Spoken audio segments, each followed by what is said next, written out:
यही ऑन कर दें बस, बाकी चलने देना continue.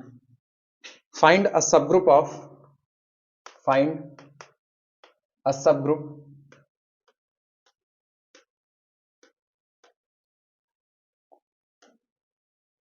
find a subgroup of Z800 external direct product Z200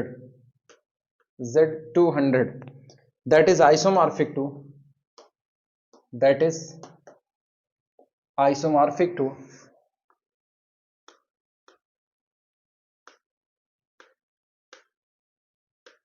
that is isomorphic to Z2 external direct product Z4, Z2 external direct product Z4।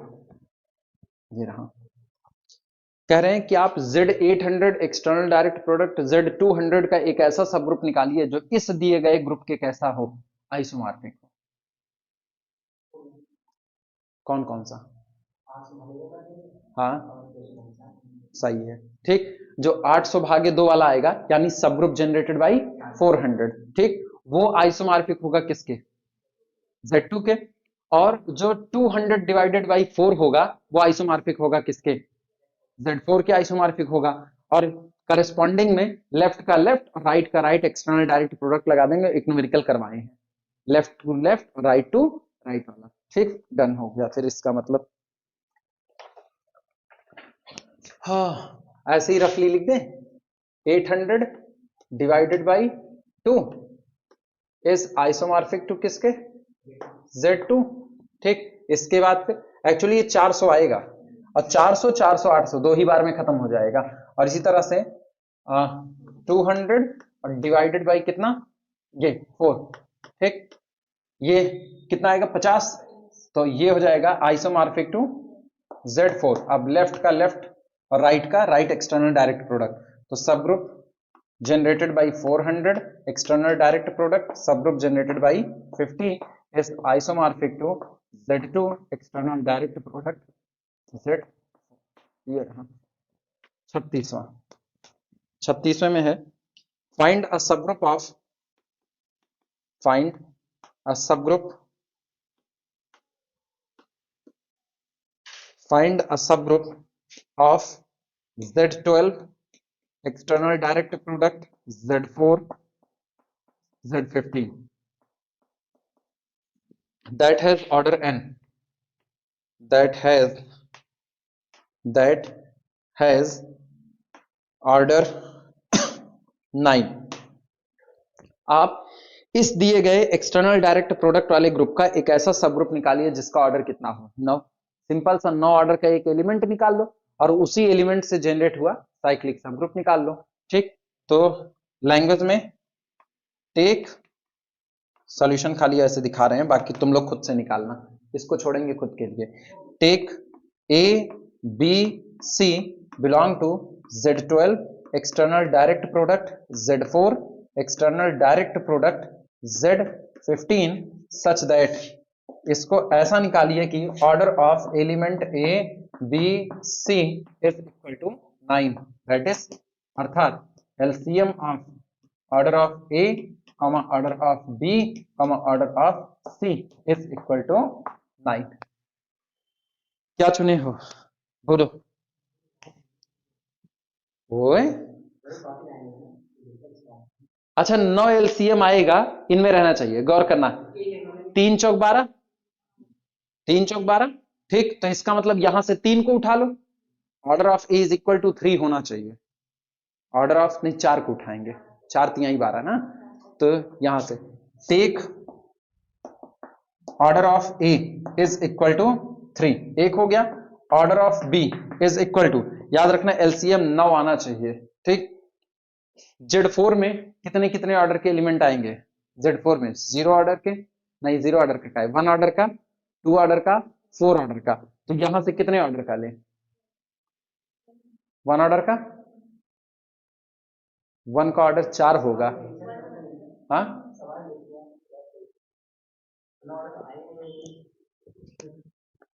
Z12 Z4 Z15 यही तो है, Z12 Z4 Z15 no order का कोई element नहीं आएगा।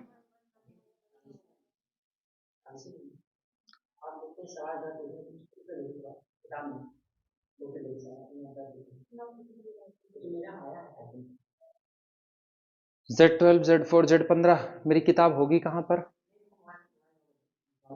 Check करो check करो, सवाल सही है कि गलत है।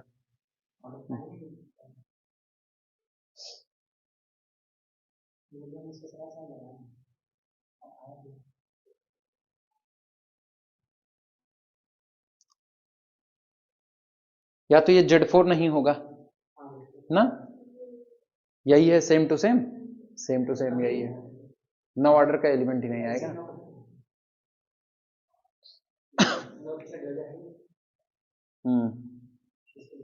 नॉन साइक्लिक बना दिया जाए, जैसे अभी हम साइक्लिक बना रहे हैं, नॉन साइक्लिक अगर बनाए तो नो ऑर्डर का।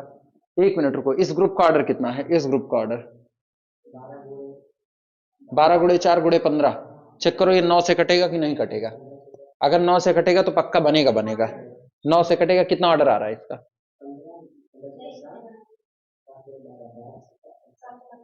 725। 9 से कटेगा? नहीं कटेगा। चेक करके 2 मिनट रोक लो, चेक करके देख लो। कुल मिलाकर के एलसीएम इसका पॉसिबल नहीं है। एक मिनट लिखना, रुको। But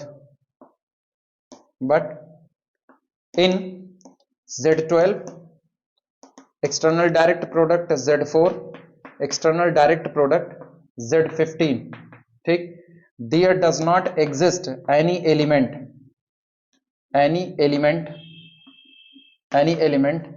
of order 9। यहां पर ऐसा कोई एलिमेंट मौजूद नहीं जिसका ऑर्डर 9 हो। तो तय बात है, अब हमारे लिए एक ही रास्ता बचता है, और रास्ता यही है कि हम 9 ऑर्डर का एक सब ग्रुप तैयार कर लें, ठीक। और 9 ऑर्डर का सब ग्रुप वो मिलेगा क्योंकि ये कैसा है, अबेलियन है, और 9 इसको डिवाइड करा, इसके ऑर्डर को डिवाइड करा, तो 9 ऑर्डर का आपको सब ग्रुप मिलेगा, ठीक। टेक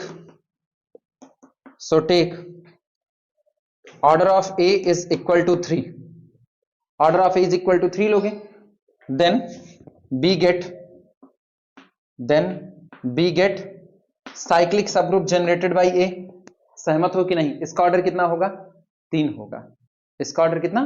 3। इसके बाद फिर आप ले लो order of B is equal to 1, order of B is equal to 1। अगर बी का ऑर्डर 1 है, then B get cyclic subgroup generated by B, जिसका ऑर्डर कितना हो जाएगा? 1 हो जाएगा। और इसके बाद फिर order of C again is equal to 3, 3 पचे 15, then B get cyclic subgroup generated by C. अब तुम गौर करो, एक ऑर्डर 3 है तो इस सब ग्रुप का ऑर्डर 3, इसका ऑर्डर 1 है तो इस सब ग्रुप का ऑर्डर 1, इसका ऑर्डर 3 है तो इस सब ग्रुप का ऑर्डर 3, और इसका एक्सटर्नल डायरेक्ट प्रोडक्ट निकाल लो तो 3 त्रिक का 9, 3 9 ऑर्डर का एक सब ग्रुप आपको मिल गया। क्लियर हुआ? अब एलिमेंट ऐसे चुनने हैं कि उनका ऑर्डर 3 आए। मेरे को पता है Z12 में 4 का ऑर्डर 3 है, तो cyclic subgroup generated by 4, यहां 1 ऑर्डर की केवल आइडेंटिटी है, cyclic subgroup generated by 0, और यहां पर कितने ऑर्डर का? 3 ऑर्डर का, 5 है, 5 तिहाई 15, तो cyclic subgroup generated by 15। यही काम कर दो, 9 ऑर्डर का एलिमेंट नहीं मिलेगा। चलो, so take A is equal to कितना ले लें? 4, comma B is equal to 0 और C is equal to 5, then cyclic subgroup generated by 4 external direct product cyclic subgroup generated by 0 external direct product cyclic subgroup generated by 5, ठीक, is a 9 order subgroup, 9 order subgroup of Z12 external direct product Z4 external direct product Z15। ये सही है।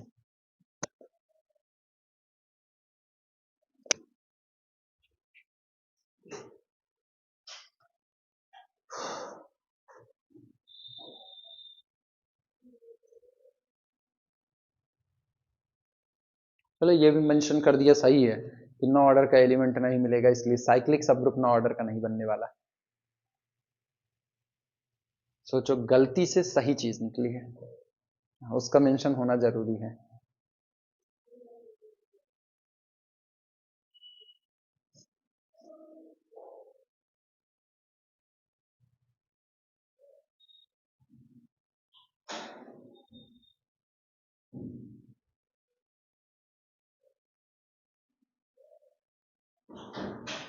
Silo जिस दिन पढ़ाएंगे ना उस दिन लंबी क्लास पढ़ाएंगे उनको भी, तो उसी में तुम लोगों का पूरा साइलो पैकेज निपटा देंगे एक ही साथ, कॉन्जुगेसी क्लास सब कुछ सब जितना है।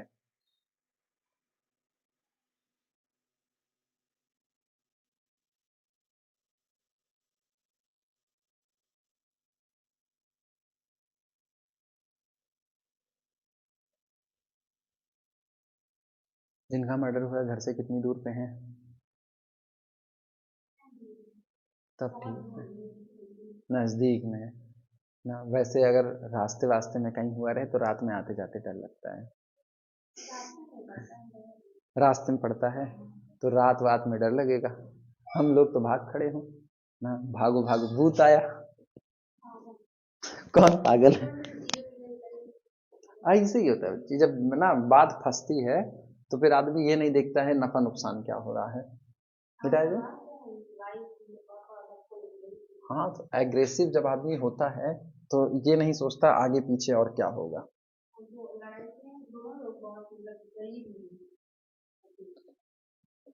तब भी जमीन का झगड़ा पाले हैं।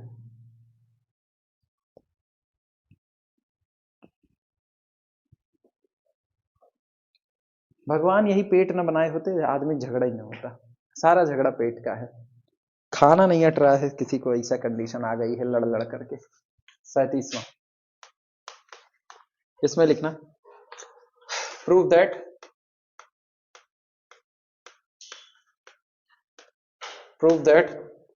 External direct product are not and R not का मतलब समझ रहे हो ना, केवल जीरो को हटा दिया गया है बस। External direct product of this is not isomorphic to C not. C not का मतलब कॉम्प्लेक्स नंबर, वो भी कौन से, non zero complex number. Bracket में लिखा है कंपेयर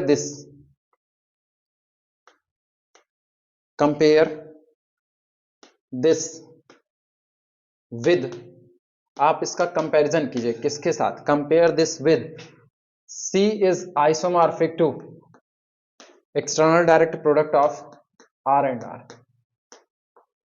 ये रहा।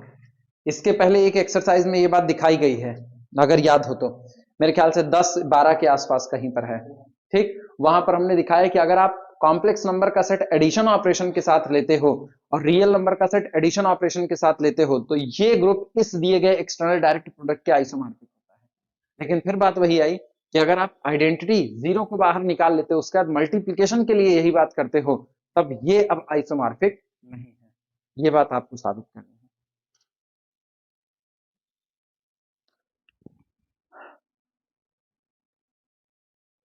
सोच करके जवाब दो। नॉन जीरो कॉम्प्लेक्स नंबर का सेट है, नॉन जीरो कॉम्प्लेक्स नंबर के सेट में टोटल कितने एलिमेंट होते हैं फाइनाइट ऑर्डर के? आइडेंटिटी कितनी है इसकी?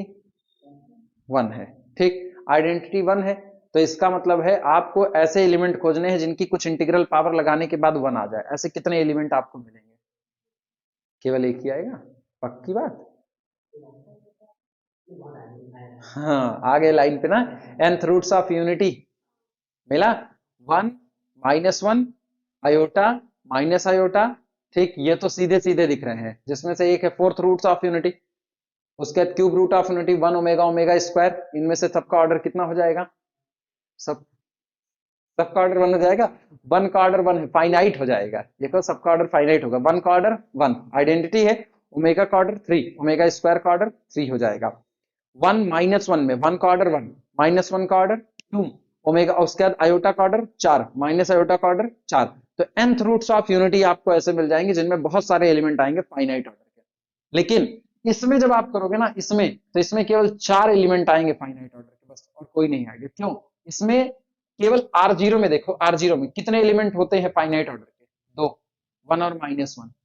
तो जब पेयर बनाओगे तो पेयर में 1 -1, पहले तो 1 1, फिर कितना -1 -1, फिर 1 माइनस वन 1, केवल 4 लोग। अंतर आया कि नहीं आया? अगर दोनों आइसोमार्फिक होते तो दोनों में ही फाइनाइट ऑर्डर एलिमेंट की संख्या कैसी बैठती? बराबर बराबर बैठती। लेकिन एक में केवल 4 मिल रहे हैं और दूसरे में बहुत सारे मिल रहे हैं। क्लियर हुआ? इसलिए ये दोनों आपस में आइसोमार्फिक नहीं है। लिखना इसी बात को, लिखना इन are not external direct product are not solution, solution इन are not external direct product are not, ठीक। We have 4 element, we have 4 elements of finite order, of finite order,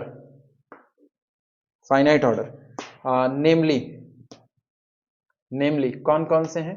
1 1, ये दो हो गए। इसके बाद फिर कौन से? -1 1, फिर अगले कौन हो जाएंगे? 1 -1 एंड अगला हो जाएगा -1 -1, ठीक। whereas in C not, equation से लिख दे, इक्वेशन से z to the power n is equal to 1 has n solutions, लेकिन किसके लिए? For all n belong to natural number set n। आप n की वैल्यू कुछ भी रख दो, 3 रखोगे क्यूब रूट्स ऑफ यूनिटी, 4 रखोगे फोर्थ रूट्स ऑफ यूनिटी, 5 रखोगे फिफ्थ रूट्स ऑफ यूनिटी। अब सोचो अब आपको फाइनाइट ऑर्डर के एलिमेंट की संख्या अलग अलग मिल रही है कि नहीं मिल रही है, ठीक। दिस इंप्लाइज दैट, इसका मतलब ये हुआ कि C not is not isomorphic to external direct product of R not with R not, R not with R not.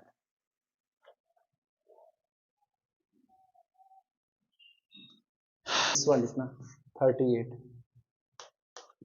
इसमें कह रहे हैं let capital H is equal to collection of 3x3 matrices 1 A B 0 1 0 0 0 1, ठीक, such that A, B belong to Z3, A, B belong to Z3, show that capital H is abelian, show that capital H is abelian group of order 9, abelian group of order 9। आप ये दिखाइए कि capital H 9 order का एक abelian group है। और अगला सवाल है इज, क्या ऐसा है कि capital H isomorphic, capital H is isomorphic to Z9 और अथवा to Z3 external direct product Z3। एक बात तो आपको साबित करनी है कि ये 9 ऑर्डर का एक अबेलियन ग्रुप है, पहली बात। और दूसरी बात आपसे ये पूछ रहा है कि क्या ये Z9 के आइसोमॉर्फिक या Z3 external direct product Z3 के आइसोमॉर्फिक होगा। साइक्लिक होगा तो Z9 का आइसोमॉर्फिक होगा, कोई दिक्कत नहीं।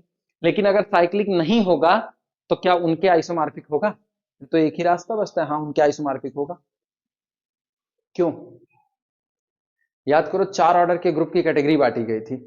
4 ऑर्डर का ग्रुप पक्की बात है अबेलियन होता है, और अगर 4 ऑर्डर का ग्रुप अबेलियन होता है तो 2 ही लोगों के आइसोमॉर्फिक होगा, या तो Z4 के और या तो Z2 external direct product Z2 के। इसी तरह 9 ऑर्डर वाले की बात करें। अब ये बताओ, सोच करके जवाब देना, 9 ऑर्डर है आपका ग्रुप का, ठीक, तो या तो 9 ऑर्डर का ग्रुप अबेलियन हो जाए, ठीक, या तो 9 ऑर्डर का ग्रुप अबेलियन हो जाए, या तो 9 ऑर्डर का ग्रुप नॉन अबेलियन हो जाए। पहले तो 2 बातें करते हैं, ठीक। अभी हम ये नहीं कह रहे हैं कि 9 ऑर्डर का ग्रुप कंफर्मली अबेलियन होगा, इसकी कोई गारंटी अभी नहीं दे रहे हैं। याद करो, क्या कहीं कोई ऐसा स्टेटमेंट हुआ है कि जिस ग्रुप का ऑर्डर पी स्क्वायर होगा वो कंफर्मली अबेलियन होगा? हम कुछ नहीं बोल रहे, हम बस याद करने कर रहे हैं, क्या ऐसा कहीं हुआ है कि अगर किसी ग्रुप का ऑर्डर पी स्क्वायर है तो वो कंफर्मली अबेलियन होगा? पी प्राइम है, ऐसा कहीं कुछ हुआ है? चलो भूल गए, नहीं याद है ना, नहीं याद है, भूल गए, खैर छोड़ो। अगर मान लो ऐसी कोई थ्योरम हुई हो, अगर कि पी स्क्वायर ऑर्डर के जितने भी ग्रुप होते हैं जहां पर पी एक ऑड प्राइम है, वो सारे के सारे अबेलियन होते हैं। तो तय बात है कि इसका ऑर्डर अगर 9 है तो 3 स्क्वायर यानी ऑड प्राइम का स्क्वायर के ऑर्डर में है कि नहीं है, तो ये कैसा हो जाएगा, अबेलियन। और अगर अबेलियन है तो दो हिस्से में टूटेगा, या तो साइक्लिक या तो नॉन साइक्लिक।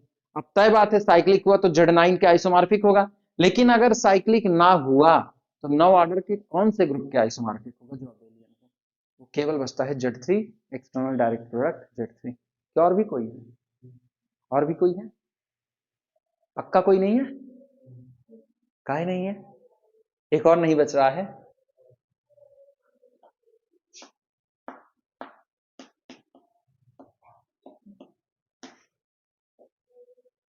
ये नहीं है भैया, बताओ बताओ सोच करके जवाब दो।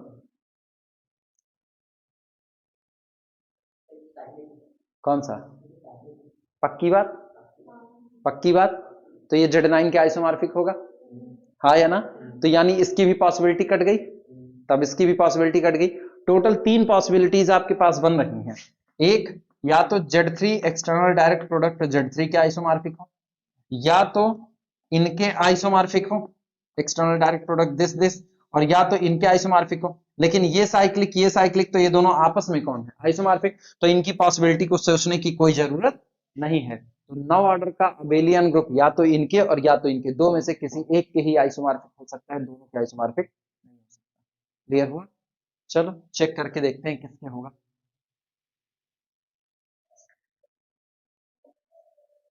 पहले तो ये साबित करना कि ये एक अबेलियन ग्रुप है। क्या सारी प्रॉपर्टी वही, closure, associativity, existence of identity, existence of inverse, यही सब कुछ। क्लोजर होल्ड करेगा कि नहीं करेगा, करेगा, ऐसे फटाफट लिख डालो सॉल्यूशन। सबसे पहला क्लोजर, क्लोजर इसमें लिखना H1 into H2 is equal to, दो एलिमेंट ले लो H1 इंटू H2, जहां बाद में हम कह देंगे H1 H2 belong to capital H, is equal to, बोलो भैया पहला कौन, 1 A B 0 1 0 0 0 1, ये रहा, इंटू दूसरे में 1 A B को चेंज कर दो, तो इसको कर दो A डैश B डैश, 0 1 0 0 0 और 1, करो भैया product, where H1 comma H2 belong to capital H, this is equal to, बोलो first row first column 1, first row second column A dash plus A यानी A प्लस A डैश, इसके बाद फिर first row last column, यहां से कितना B dash 0 B, तो B dash plus B, ये हो गया। इसके बाद A डैश प्लस A कर दें, फिर दिस इंटू दिस कितना हो जाएगा 0, this into this 1, this into this 0 0 और यहां से 0, इसके बाद last this into this 0, this into this 0, this into this 1। क्या एक बार फिर से वही सेम स्ट्रक्चर आया कि नहीं आया, again belong to capital H as A dash plus A और B dash plus B, both belong to इससे Z3, both belong to Z3। क्यों, Z3 एक ग्रुप है, A belong to Z3, A dash belong to Z3, तो A plus A dash वो भी belong to Z3, और इसी तरह B plus B dash also belong to Z3। ठीक, matrix multiplications are always associative, लिखने की जरूरत ही नहीं है, सीधे सीधे काम ही खत्म कर दो। Second associativity,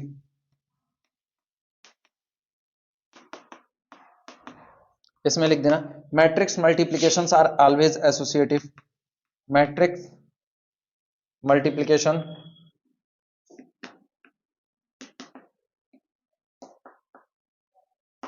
matrix multiplications are always associative, are always associative, ये हो गया।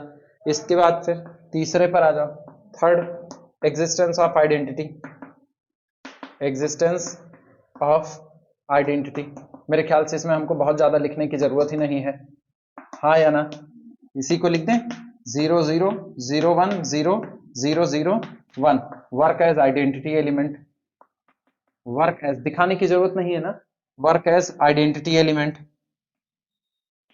आइडेंटिटी एलिमेंट, ठीक। और चूंकि मैट्रिक्स इन्वर्टिबल है इसलिए इनवर्स उनका एग्जिस्ट करेगा ही करेगा।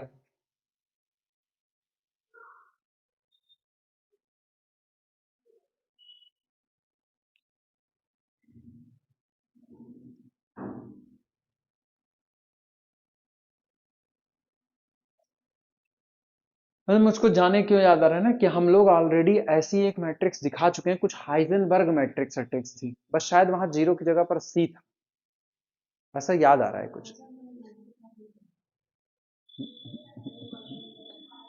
हम अगर पढ़ाए नहीं है तो तुम लोगों को दिए हैं, दिए हैं ना, वो शायद यही थी, बस वहां पर ए बी सी था, तो हम लोग बेमतलब मेहनत किए। हम लोग इसको सीधे लिख सकते थे, पहले वाले चैप्टर में ही कहीं पर था, मुझको याद आ रहा है, हम लोग सीधे लिख सकते थे, we already shown that this matrix is a Heisenberg matrix it a particular case where C is equal to zero. याद आया? तो इनवर्स में दिखाएं, चल जाएगा ना, लिख देना inverse of every element exist. कौन फालतू मगजमारी करे।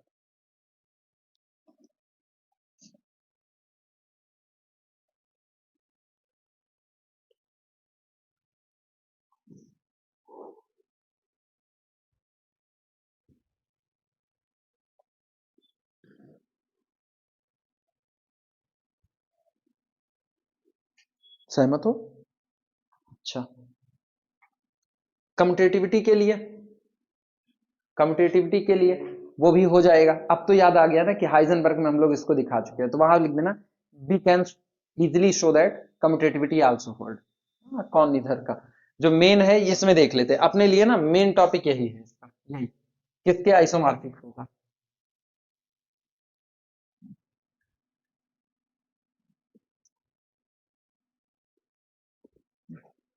हेडिंग डाल देना order of H, order of H, पहले तो इसको नो ऑर्डर का साबित करो, ठीक।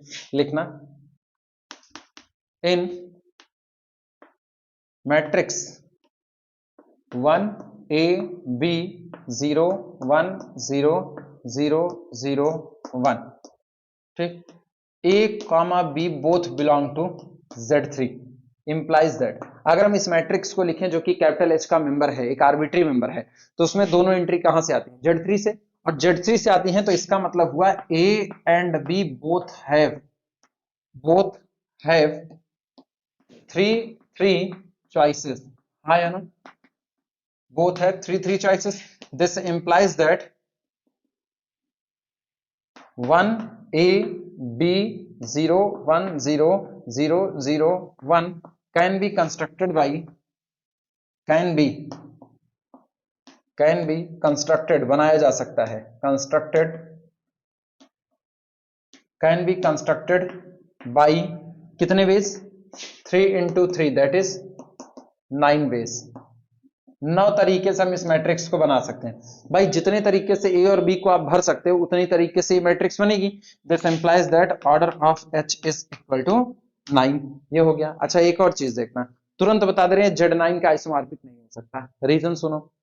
अभी अभी हम लोगों ने जब H1 इंटू H2 किया था, मिटा दिया ना, H1 इंटू H2, सोचो दोनों डिफरेंट डिफरेंट थे, 1 1 1 डायगोनल पर A B, दूसरे में A डैश B डैश, तो जब प्रोडक्ट किए तो ए में कौन जुड़ा? ए डैश, बी में कौन जुड़ा? बी डैश, तो आप ऐसे एक आर्बिट्री मैट्रिक्स चुन लो, आर्बिट्री, ठीक, फॉर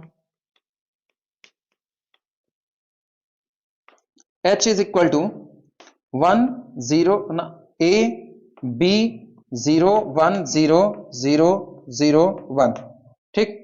एच क्यूब इसके लिए निकालो, एच क्यूब का मतलब इसको खुद से कितनी बार मल्टीप्लाई करो? 3 बार। ये बताओ अगर खुद से 3 बार करोगे तो ए खुद ए में जुड़ेगा कि नहीं जुड़ेगा? कितनी बार जुड़ेगा? 3 बार जुड़ेगा, तो ये आएगा 1 3 ए और 3 बी, 0 1 0 0 0 और कितना 1, हाँ या ना। और इसका मतलब ये हुआ कि दिस इज इक्वल टू, ये बताओ जब ए और बी Z3 से आ रहे हैं तो 3 का मल्टीपल होते ही क्या हो गया? 0, 3 का मल्टीपल होते ही 0, तो ये हो गया 1 0 0 0 1 0 0 0 1 S as A comma B belong to Z3 implies that 3A comma 3B belong to Z3 ठीक becomes becomes 0। अब ये बताओ तुमने एक आर्बिट्री मेंबर चुना, उस आर्बिट्री मेंबर की पावर 3 करते ही क्या आइडेंटिटी मिल गया कि नहीं मिल गया? यानी this implies that order of H is equal to कितना? 3 हो गया। Order of H is equal to 3 ठीक। 3 लेस देन और इक्वल टू 3, 3 लेस देन और इक्वल टू 3।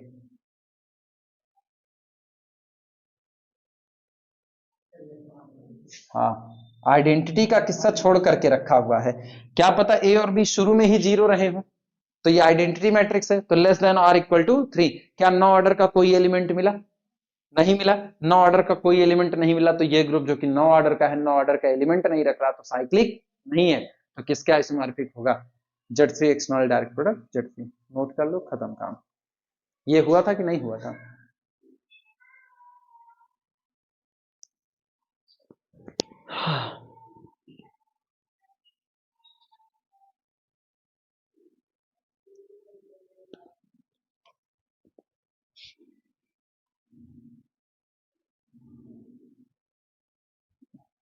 एक मिनट लिख लो बस।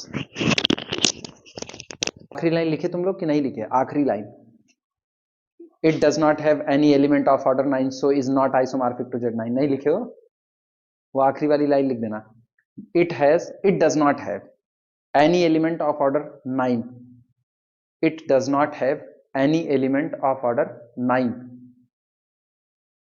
so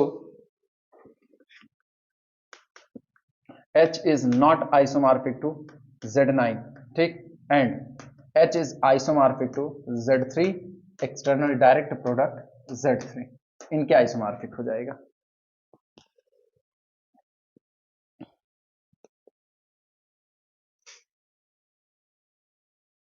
ठीक, अगला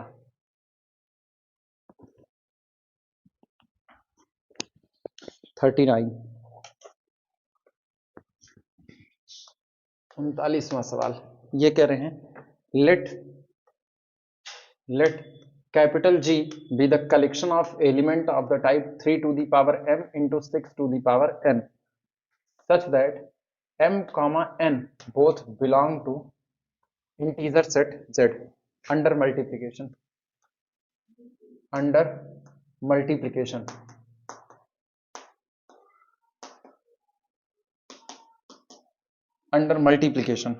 ठीक। prove that capital G is isomorphic to external direct product Z with Z ठीक। does your proof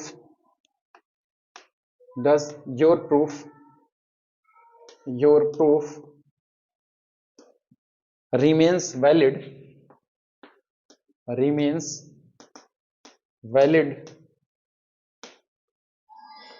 does your proof remains valid if यदि capital G is equal to set of the type 3 to the power m into 9 to the power n elements where m comma n belong to Z question mark।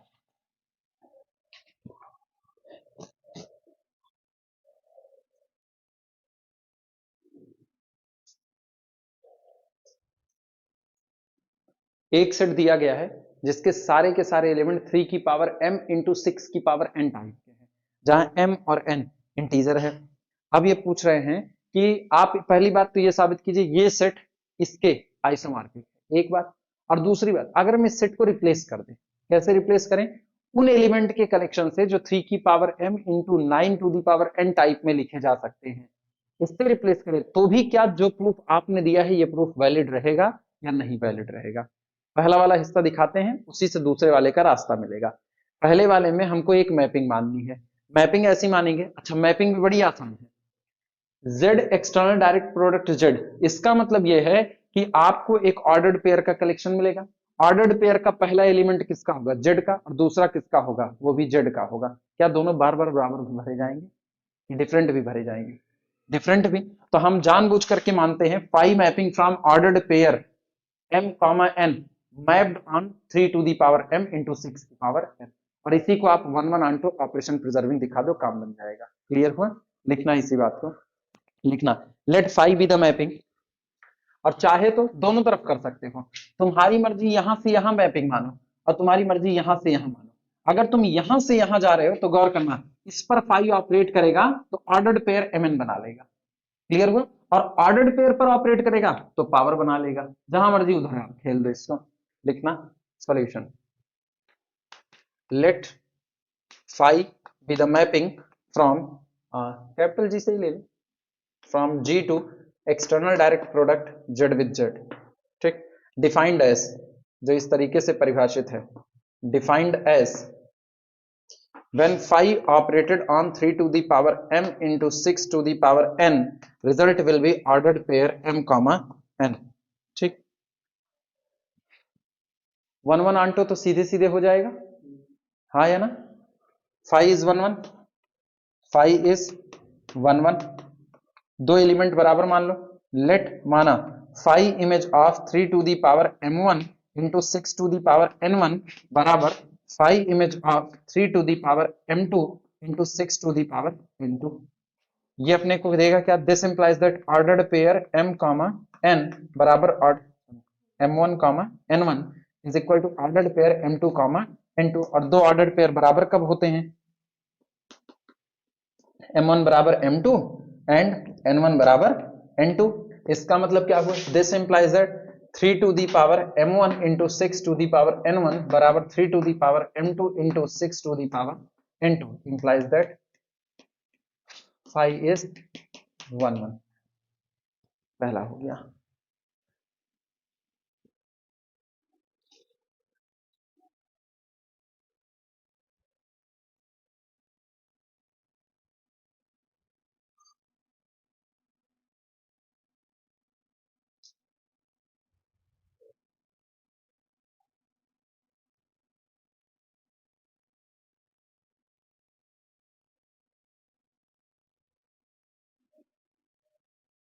Onto के लिए आप कोई भी ordered pair चुनो, कोई भी ordered pair, 3 की power something और 6 की पावर समथिंग में बैठा सकते हो कि नहीं बैठा सकते हो। ठीक, लिख देना आंटो के लिए phi is onto, phi is onto. इसमें लिखना for all m comma n belong to external direct product z z। ठीक, there exist 3 to the power m into 6 to the power n belong to capital G, such that the phi mapping of 3 to the power m into 6 to the power n is equal to ordered pair mn। तो phi is onto, last बचा operation preserving.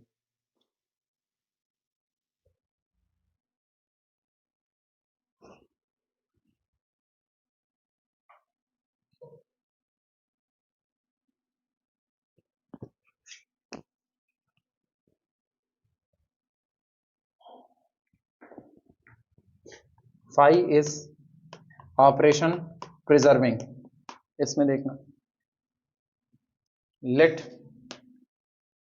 g1, let g is equal to 3 की power m1 और 6 to the power n1, g dash is equal to 3 की power m2 6 to the power n2। ठीक, belong to capital G।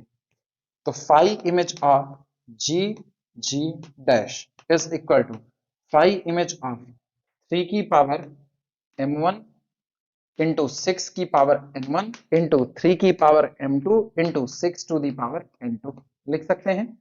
This can be written as phi image of 3 to the power m1 plus m2 into 6 to the power n1 plus n2। गुणे में घात जुड़ती है का नियम लगा दो, और ये अपने को क्या देगा? Ordered pair m1 plus m2 comma n1 plus n2।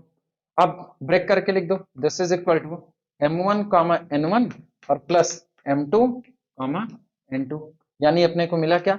phi image of, ये कौन है? m1 n1 कौन है? 3 to the power m1 into 6 to the power n1 plus phi image of 3 to the power m2 into 6 to the power n2।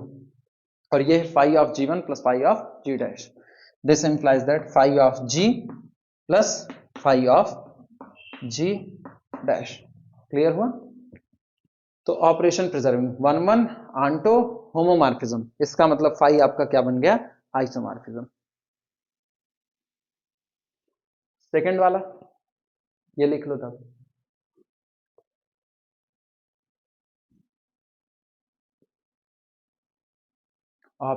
G is isomorphic to external direct product Z with Z। अब ये बताओ दूसरे वाले के लिए। Now if we replace, अगर हम बदल देते हैं, if we replace capital G by G is equal to collection of 3 की पावर m into 9 की power n such that m comma n belong to capital Z। अब बताओ क्या मेरा प्रूफ अपर भी वैलिड रहेगा या नहीं रहेगा? रहेगा। देन आवर प्रूफ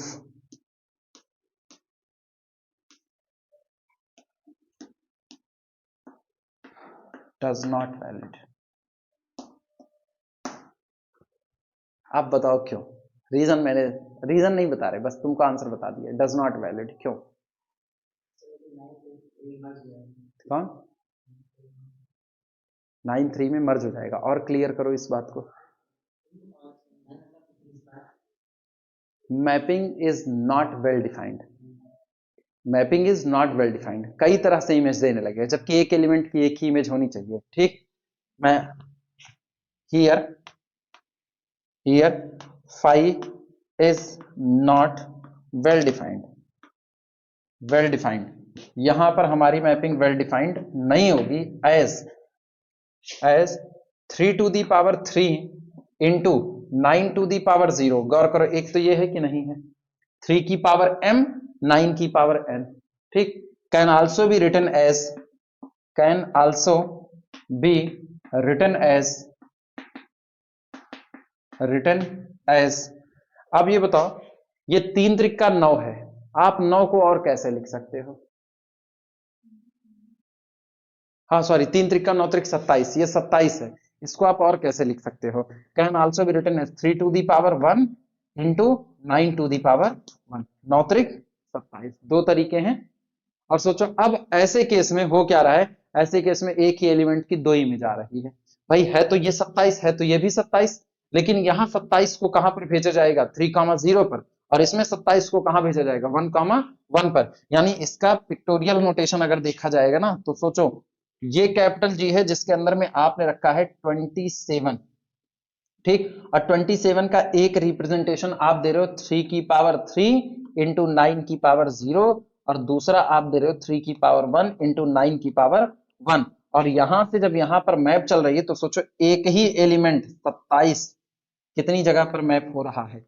दो जगह पर मैप हो रहा है। एक बार मैप हो रहा है 3,0 पर, फिर यही 27 मैप हो रहा है 1,1 पर।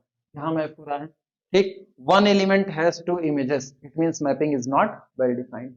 नोट कर लो, बनाना चाहो तो इसको बना लो, यहीं पर लिख देंगे one element map, one element have different images, different images.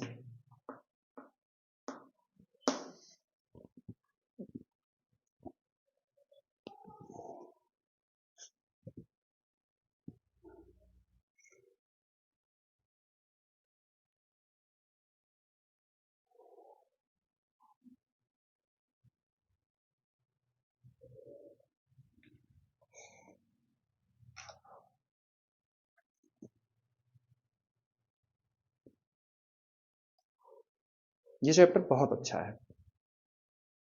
अब तक जितना पढ़ा गया ना, उसमें एक परमुटेशन वाला, एक साइक्लिक ग्रुप वाला, एक ये वाला, ये सब चैप्टर बहुत है। मतलब है तो सारे कनेक्टेड ही आपस में, लेकिन इसकी बात अलग है।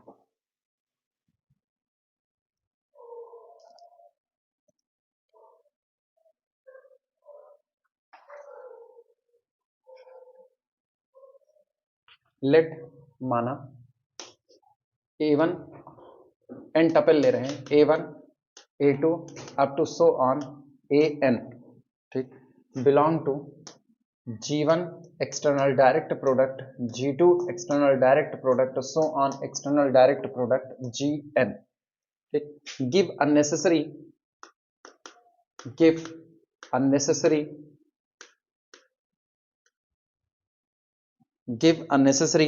and sufficient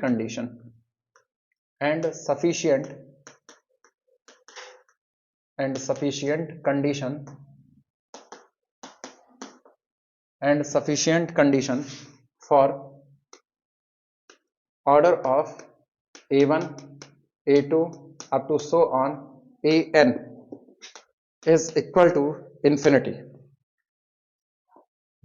इस एलिमेंट का ऑर्डर इंफिनिटी हो जाए, इसके लिए आप एक नेसेसरी एंड सफिशिएंट कंडीशन दीजिए।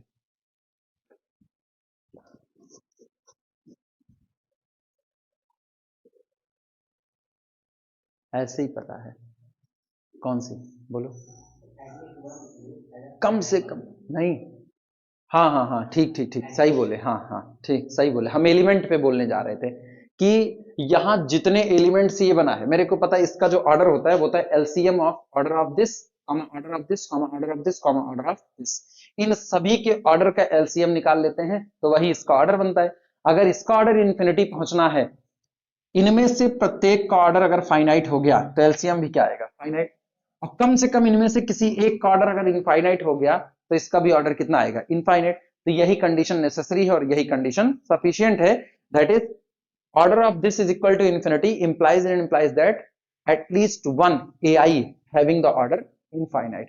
और अगर किसी एलिमेंट का ऑर्डर इनफाइनाइट हो गया तो मतलब वो एलिमेंट जिस ग्रुप में पड़ा है उस ग्रुप का भी ऑर्डर कितना हो जाएगा, इनफाइनाइट हो जाएगा। तो चाहे ग्रुप से बोल दो चाहे एलिमेंट से बोल दो, लिखना इसी बात को। चाहे तो मेन स्टेटमेंट नीचे पहले ही लिख लो और उसको घेरा मार लो, बाद में प्रूफ कर दिया जाता है, सॉल्यूशन में लिख देना, लिखना बी विल प्रूव दैट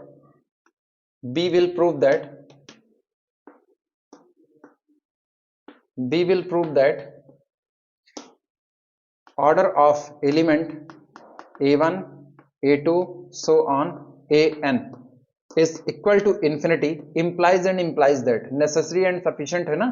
तो if and only if order of AI is equal to infinity for any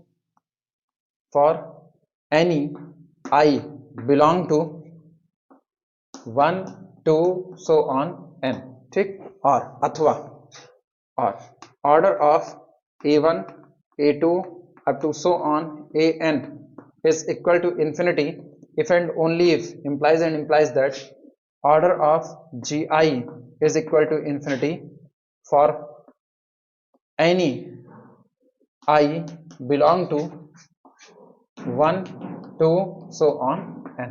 अब भैया लिख करके ना इसी को घेरा मार दो, यही स्टेटमेंट अपने लोग साबित करेंगे,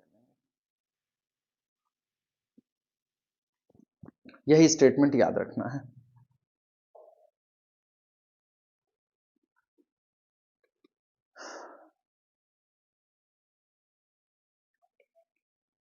पहले इनके ऑर्डर को इन्फिनिटी मान के उसमें से किसी एक का ऑर्डर इन्फिनिटी दिखाएंगे, फिर उनका इन्फिनिटी मान के इनका ऑर्डर इन्फिनिटी दिखाएंगे। दो हेडिंग पड़ जाएगी, नहीं दोनों हेडिंग में हम लोग काम कर लेंगे।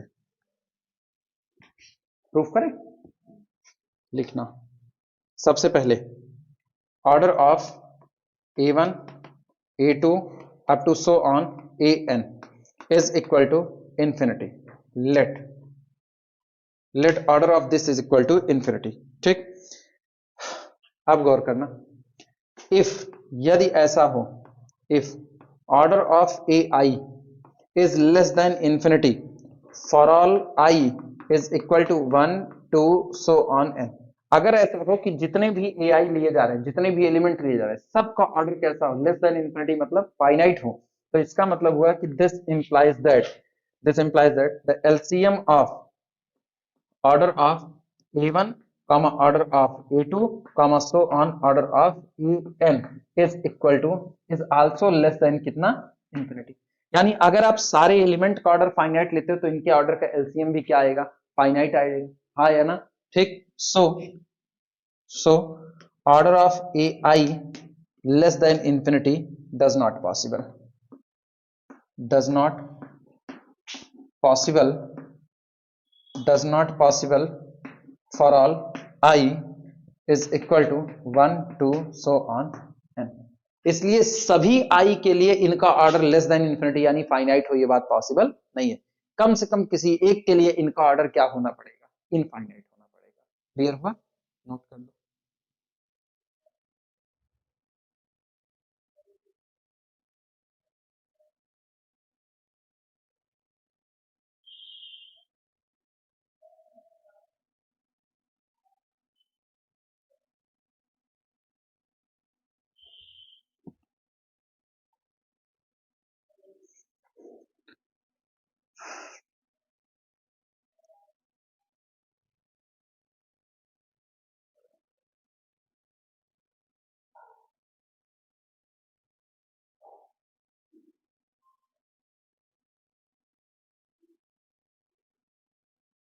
सेकंड वाले में सारे एलिमेंट का ऑर्डर मान लो सारे, अब आपको सारे एलिमेंट के उल्टा कर रहे हैं क्या? हाँ, किसी एक एलिमेंट का ऑर्डर इनफाइनाइट होने पर ये जो तैयार होगा एन टपल, इसका भी ऑर्डर कितना बन जाएगा, इनफाइनाइट। अब ये दिखाना है। कंफ्यूज हो कहीं पे? उस लैंग्वेज में कंफ्यूज होना तो बताना, वो लैंग्वेज कंफ्यूजन पैदा करती है, फॉर ऑल आई वाली। वो तो नहीं कंफ्यूज कर रही किसी को, वो पढ़ा इस सेंस में जा रहा है कि आप ऑर्डर ऑफ ए आई को आप फाइनाइट कहोगे, ये बात पॉसिबल नहीं है सभी आई के लिए। मतलब कुछ आई के लिए पॉसिबल होगी, लेकिन सबके लिए पॉसिबल हो ये बात नहीं पॉसिबल। ठीक, तो यानी कुछ ना कुछ आई ऐसे होंगे जिन पर ऑर्डर क्या हो जाएगा, इनफाइनाइट हो जाएगा।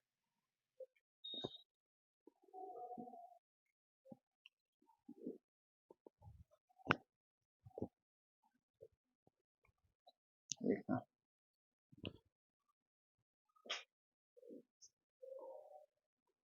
let order of ai is equal to infinity for at least one I, for at least one I। हम ये मान रहे हैं, माना कम से कम किसी एक एलिमेंट के लिए ऑर्डर उसका कितना हो जाता है, इनफाइनाइट हो जाता है। ठीक, नाउ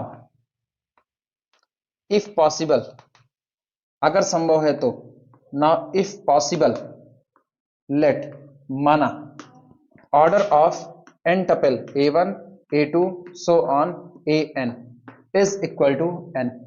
हमने ये तो मान लिया कि एलिमेंट में कम से कम एक एलिमेंट का ऑर्डर कितना है, n। लेकिन ये जो इनफाइनाइट है, लेकिन ये जो एन टपल बन रहा है इसका ऑर्डर हम जबरदस्ती कितना मान रहे हैं, n मान, जबकि आना कितना है इसका, इनफाइनाइट आना है।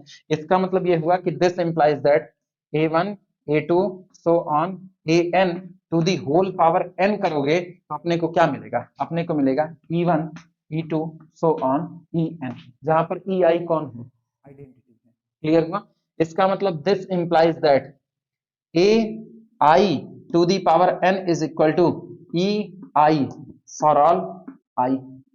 हाँ या ना? दिस इंप्लाइज दैट, इसका मतलब हुआ कि order of A I is less than कितना, is less than n for all I. लेकिन क्या ये बात पॉसिबल है? नहीं पॉसिबल है, क्योंकि आपने ऊपर ही कहा है कि कम से कम एक ए आई आपका कितने ऑर्डर का है, इनफाइनाइट। तो अगर आपने इसका ऑर्डर फाइनाइट लिया तो अंदर में जितने एलिमेंट थे सबका ऑर्डर क्या होने लगेगा, फाइनाइट। इसीलिए इसका ऑर्डर फाइनाइट पॉसिबल नहीं है। क्लियर हुआ? ठीक, विच इज इम्पॉसिबल या which is a contradiction, which is a contradiction, which is a contradiction. ठीक, तो दिस इंप्लाइज दैट, इसका मतलब ये हुआ कि order of a1 a2 so on an, ठीक, is equal to infinity. Proof हो गया।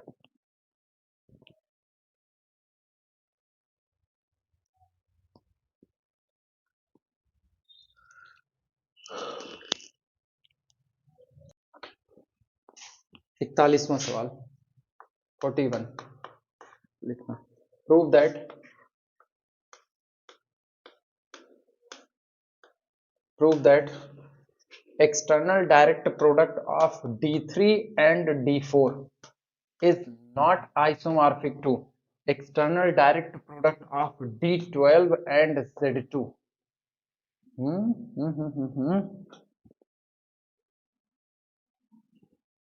Z2, अरे 4 तिहाई 12, 12 दूनी 24, ये तो वैसे नहीं होने वाला है, तो इसको काहे के लिए कर रहे हैं? चेक करो, सही है? मेरे को उल्टा लग रहा है, ये कुछ और होना चाहिए। अच्छा सॉरी, हाँ हाँ हाँ, अच्छा हम 4 तिहाई 12 करें, 3 त्रिक ये कितना हो जाएगा? 3 दूनी 6 और ये 4 दूनी 8, 8 छंग 48, और यहाँ 12 दूनी 24 और 2 दूनी 4, ठीक, हाँ 48। अच्छा, वो आदत पड़ी है जड़न जड़न वाली, तुरंत मल्टीप्लाई कर दिए। बराबर बराबर ऑर्डर के हैं। ये दिखाना है कि ये दोनों एक दूसरे के आइसोमॉर्फिक नहीं है, पता है? ऐसे में जब डाइहेड्रल वाला आए कि दोनों तरफ में डाइहेड्रल आपको नजर आए, या एक तरफ कम से कम डाइहेड्रल नजर आए, तो सबसे रामबाण इलाज होता है इसमें ना, 2 ऑर्डर वाले पहले गिन लो, क्योंकि बलिहारी उन्हीं की होती है सबसे ज्यादा। इसमें 2 ऑर्डर वाले एलिमेंट की संख्या कितनी होगी? 3। 2 ऑर्डर वालों की संख्या कितनी होगी? 3। और इसमें 2 ऑर्डर वालों की संख्या कितनी होगी? 5। D4 है तो R180 भी आएगा इसमें, ठीक। अच्छा, इसमें कितने की होगी? 2 ऑर्डर वालों की 7, और इसमें 2 ऑर्डर वालों की केवल 1 होगी, ठीक। तो आप ये देख लो कि इस दिया किसमें, D12 में, अच्छा हाँ इवन है, 13 हो जाएंगे इसमें, ठीक। आपको ये देखना है कि इसमें 2 ऑर्डर के कितने आते हैं, इसमें 2 ऑर्डर के कितने आते हैं। मोस्ट प्रोबेबली 2 ऑर्डर वाले एलिमेंट की संख्या आपस में बराबर नहीं होगी, और यहीं से हम डिनाई कर देंगे कि हाँ ये दोनों आइसोमॉर्फिक नहीं होने वाले हैं। क्लियर हुआ? चलो काउंट कर लो, लिखना solution.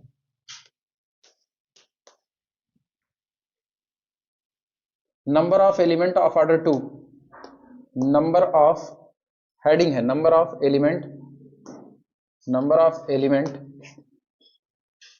of order 2, of order 2 in D3 external direct product D4 heading. Let order of AB is equal to 2 where, जहां पर A comma B belong to D3 external direct product D4। इसका मतलब ये हुआ this implies that, या possibilities ऐसे लिखते रहे, पॉसिबिलिटीज। चलो भैया, कब कब ऑर्डर 2 मिलेगा? Order of A is equal to 1, हाँ या ना, और order of B is equal to 2। क्या पॉसिबल है? ये पॉसिबल है, इंप्लाइज दैट ए हैज कितनी चॉइसेस? 1, और बी हैज 1 चॉइसेस, 1 चॉइसेस, ठीक। तो इसका मतलब हुआ ऐसे केस में this implies that A B has 1 choices, ठीक। इसके बाद फिर order of A is equal to 2, हाँ किसके पास? अच्छा हम यार, मेरे दिमाग में ना ये Z2 चल रहा है, अरे राम राम, उल्टा कर रहे हैं। डी किसका मेंबर अभी ले रहे हैं? D4 का ले रहे हैं ना, D4 का है तो 5 चॉइसेस हैं। अच्छा, बार बार ना दिमाग में Z2 बैठा हुआ है, वो बगल में लिखा हुआ है, दिमाग में वही चल रहा है। ये 5 चॉइसेस इसके पास हैं, और यहां पर 1 ऑर्डर वाला केवल आइडेंटिटी होगा, तो 5 1 के 5, 5 चॉइसेस। अभी ठीक है? Order of A is equal to 2 और order of B is equal to 1। अब ऐसे केस में देखना, this implies that A has कितनी चॉइसेस? कहां से है? यहां से, 2 ऑर्डर वाला, तो 3, बस 3 ही होगा, केवल 3 होगा, 3 चॉइसेस, 3 चॉइसेस, और बी हैज 1 चॉइसेस। कंबाइंड में कर दो यार, छोड़ो। Implies that ordered pair A B has 3 choices, ये 3 चॉइसेस रखा, ठीक। अब इसके बाद order of A is equal to 2, order of B is also is equal to 2, implies that A has, इस बार 2 ऑर्डर के कितने? 3 लोग, 3 चॉइसेस, 3 चॉइसेस, और बी हैज, बी के पास कितना? 5, 5 चॉइसेस, तो 5 तिहाई 15, this implies that ordered pair A B has 15 choices. चलो भैया 15 इसकी हो गई, 5 3 8 उसकी हो गई, 15 5 20 3 23, 23 एलिमेंट होंगे दो ऑर्डर के पहले वाले सब ग्रुप में। सही है, यानी कंबाइंड में this implies that there exist 15 5 plus 3 plus 15, that is 23 elements of order 2 in D3 external direct product D4, external direct product D4। इसके तो काउंट हो गए, उसके बदलेंगे पक्की बात है। कितने? 27। तुम लोगों के कितने आ रहे हैं?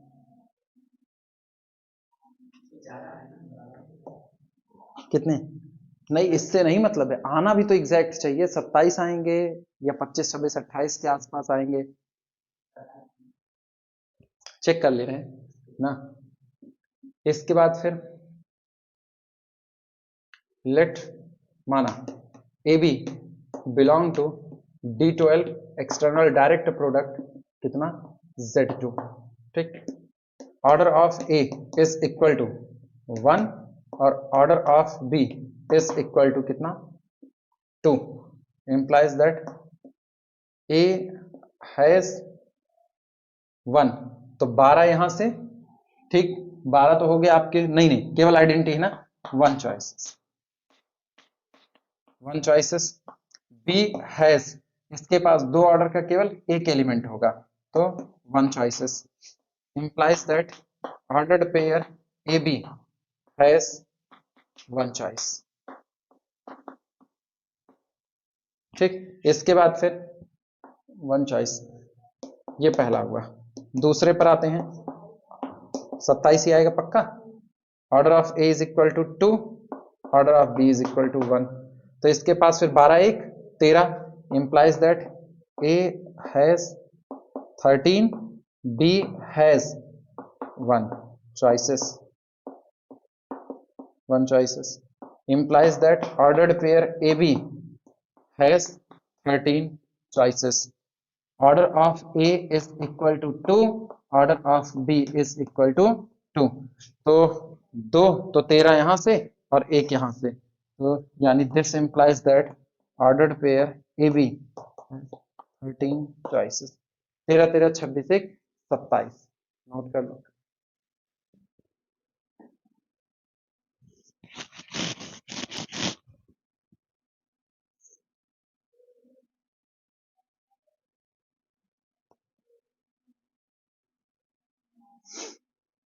13 13 26 1 27।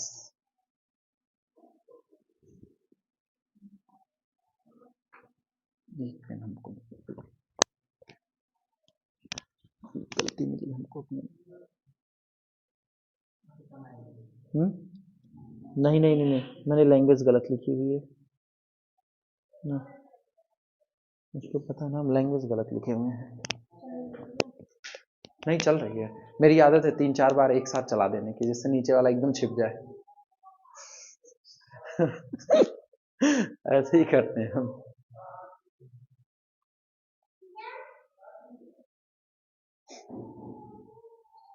ठीक भैया, काम हो गया मेरा।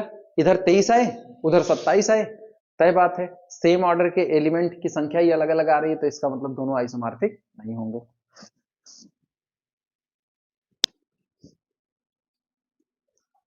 अदर ऑर्डर वाले भी गिन सकते हो, लेकिन पता है मेन ये होता है कि भैया दो ऑर्डर वाले ही सबसे ज्यादा भरमार है, उनको पहले काउंट कर लो, तो जो बल्क मात्रा में आते हैं उनसे अपना काम फायदेमंद हो सकता है।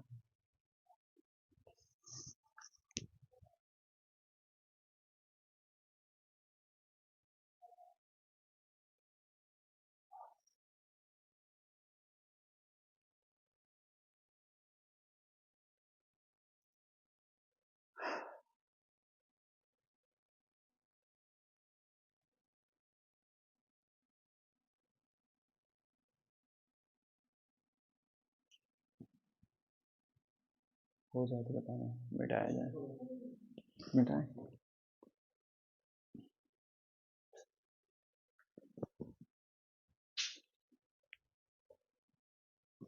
तो 8 वाले पर सहमत हो तुम लोग?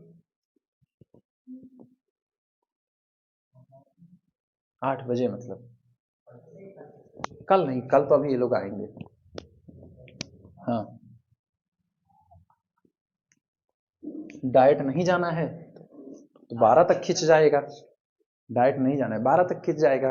डाइट जाना होगा तो 11 पे छोड़ देंगे ना, बैलेंस हो जाएगा सारा। 42वां देखना, 42। Determine the number of cyclic subgroups. Determine the number of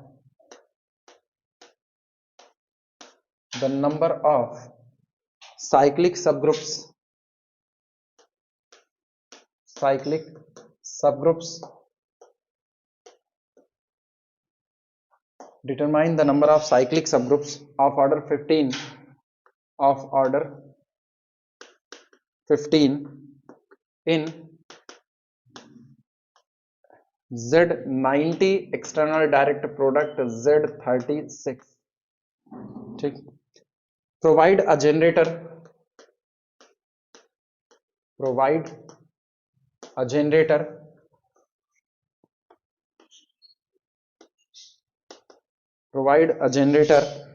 each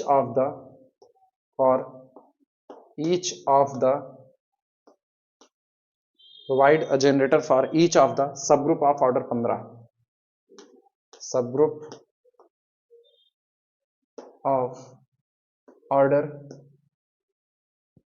of order 15।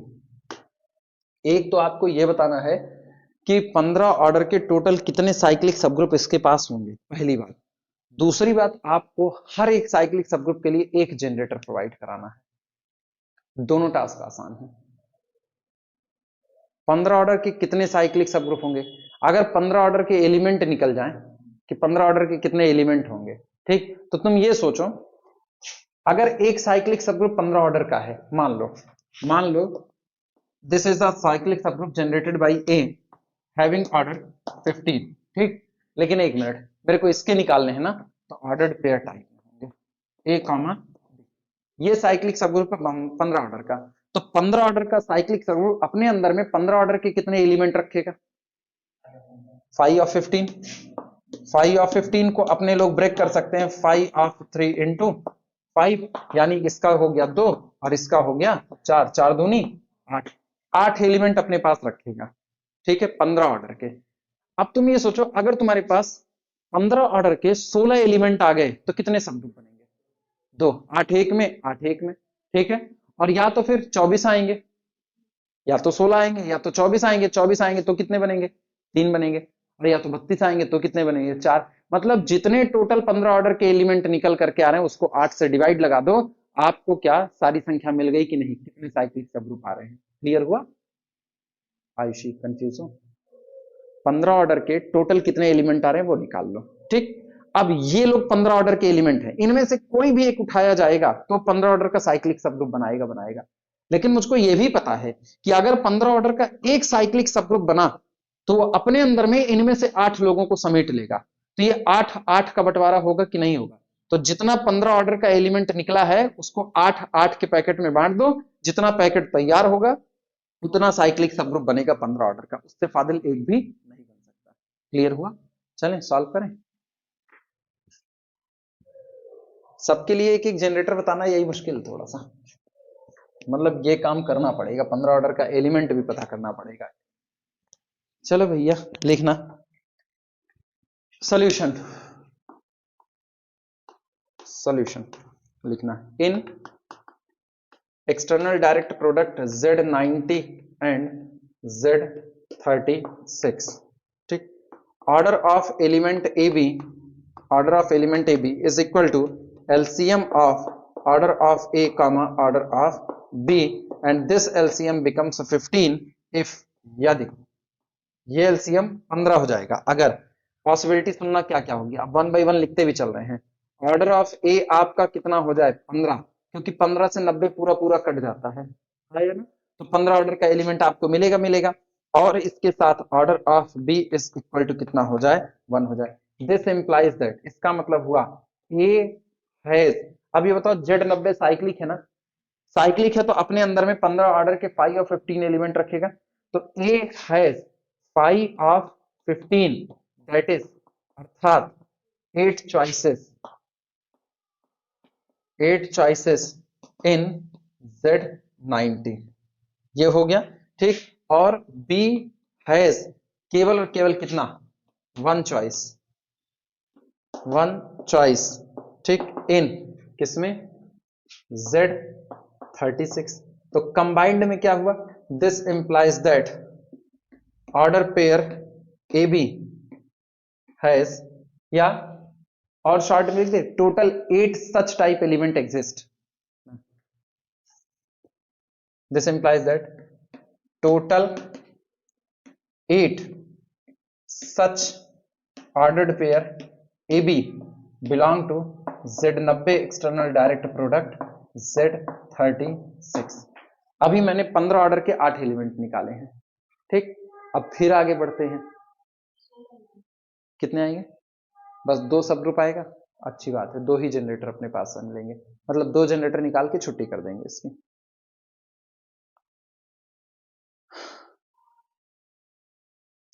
उधर 15 ऑर्डर का कोई नहीं मिलने वाला ठीक। तो अब अगले वाले में फिर ऐसी पेयरिंग करनी है।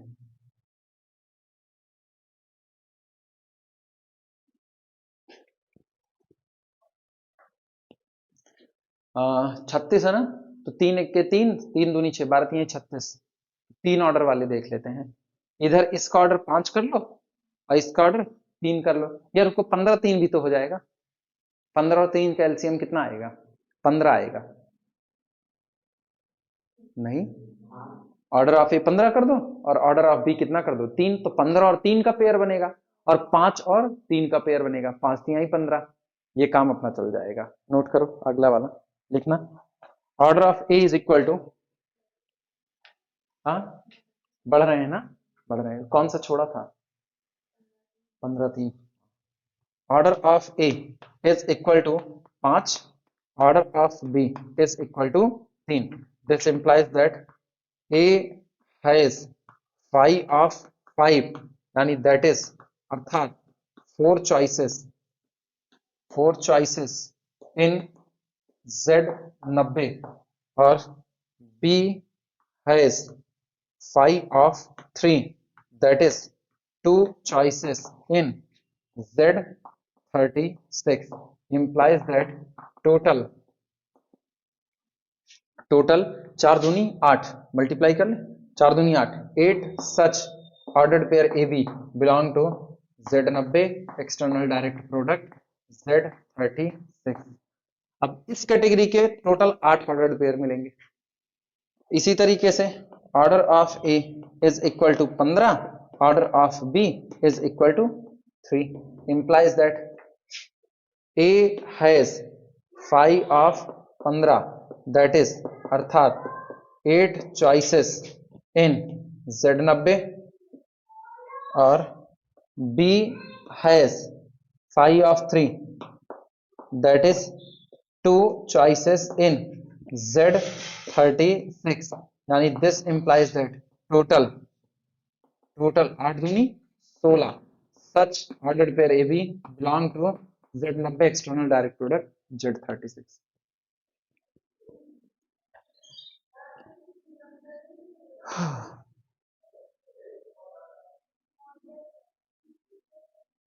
सोलह दूनी 32,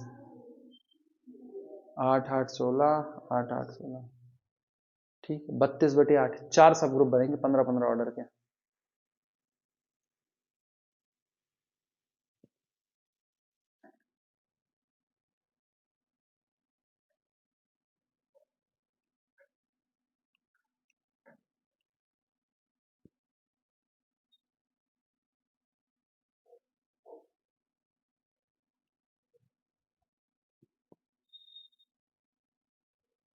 इसी के नीचे लाइन खींच के लिखें, देखना, implies that there exist 32 elements 32 elements of order 15 in Z90 external direct product Z36, ठीक, and each cyclic subgroup contain exactly 8, and each cyclic subgroup each cyclic subgroup of order 15 contains exactly 8 of them, इनमें से 8 को contain करेगा. This implies that there exist 32 divided by 8, that is 4 cyclic subgroups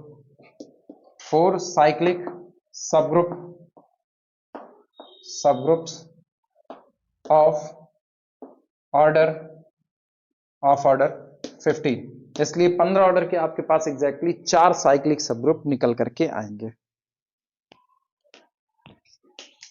अब बस generator बताना रह गया है. 4 सबग्रुप आपके बनेंगे 15 ऑर्डर के. सवाल ये भी आगे बढ़ा दिया है कि आपको हर सबग्रुप के लिए एक जनरेटर तलाश करना है. तो चलो एक जनरेटर. ये बताओ पहला वाला एलिमेंट आप जो चुन रहे हो, 3 पॉसिबिलिटीज चुने हुए हैं, तीनों पॉसिबिलिटीज देखना. पहला मैंने लिया ऑर्डर ऑफ ए बराबर कितना 15 और ऑर्डर ऑफ बी बराबर कितना 1. तो चलो यहां से हम बी बराबर कितना ले लेंगे, आइडेंटिटी ए बराबर कितना ले लें. सवाल यही उठा. अगर हमको ए मिल जाए तो इन दोनों एलिमेंट को लेकर के 15 ऑर्डर का एक एलिमेंट बन जाएगा कि नहीं. फिर दूसरी पॉसिबिलिटी में ऑर्डर ऑफ ए बराबर कितना लिया है 5 और ऑर्डर ऑफ बी कितना लिया है 3. तो यहां से ए बराबर कोई ऐसा एलिमेंट चुनो, लेकिन सुनो ये सब कहां चुने जाएंगे Z90 में, और ये सब कहां चुने जाएंगे Z36 में. ये तो था Z36 में. तो इसमें आपको 15 ऑर्डर का एक एलिमेंट तलाश करना है, इसमें आपको 5 ऑर्डर का एक एलिमेंट तलाश करना है, इसमें 1 ऑर्डर का, इसमें 3, और लास्ट वाला क्या था, लास्ट वाले में था मेरे पास order of A is equal to 15 और order of B is equal to 3.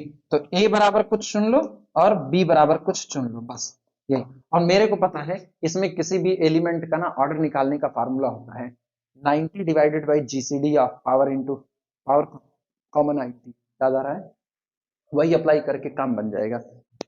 हाँ कुछ गलत हुआ. 15 छक्का 90, हाँ 6 ले काम चल जाएगा. इसी के इसको ना चाहे ऐसे कहीं पर नोट कर लो या चाहे छोड़ो, इधर लिखने की शुरुआत करते हैं. लिखना नाउ बी ऑब्टेन्ड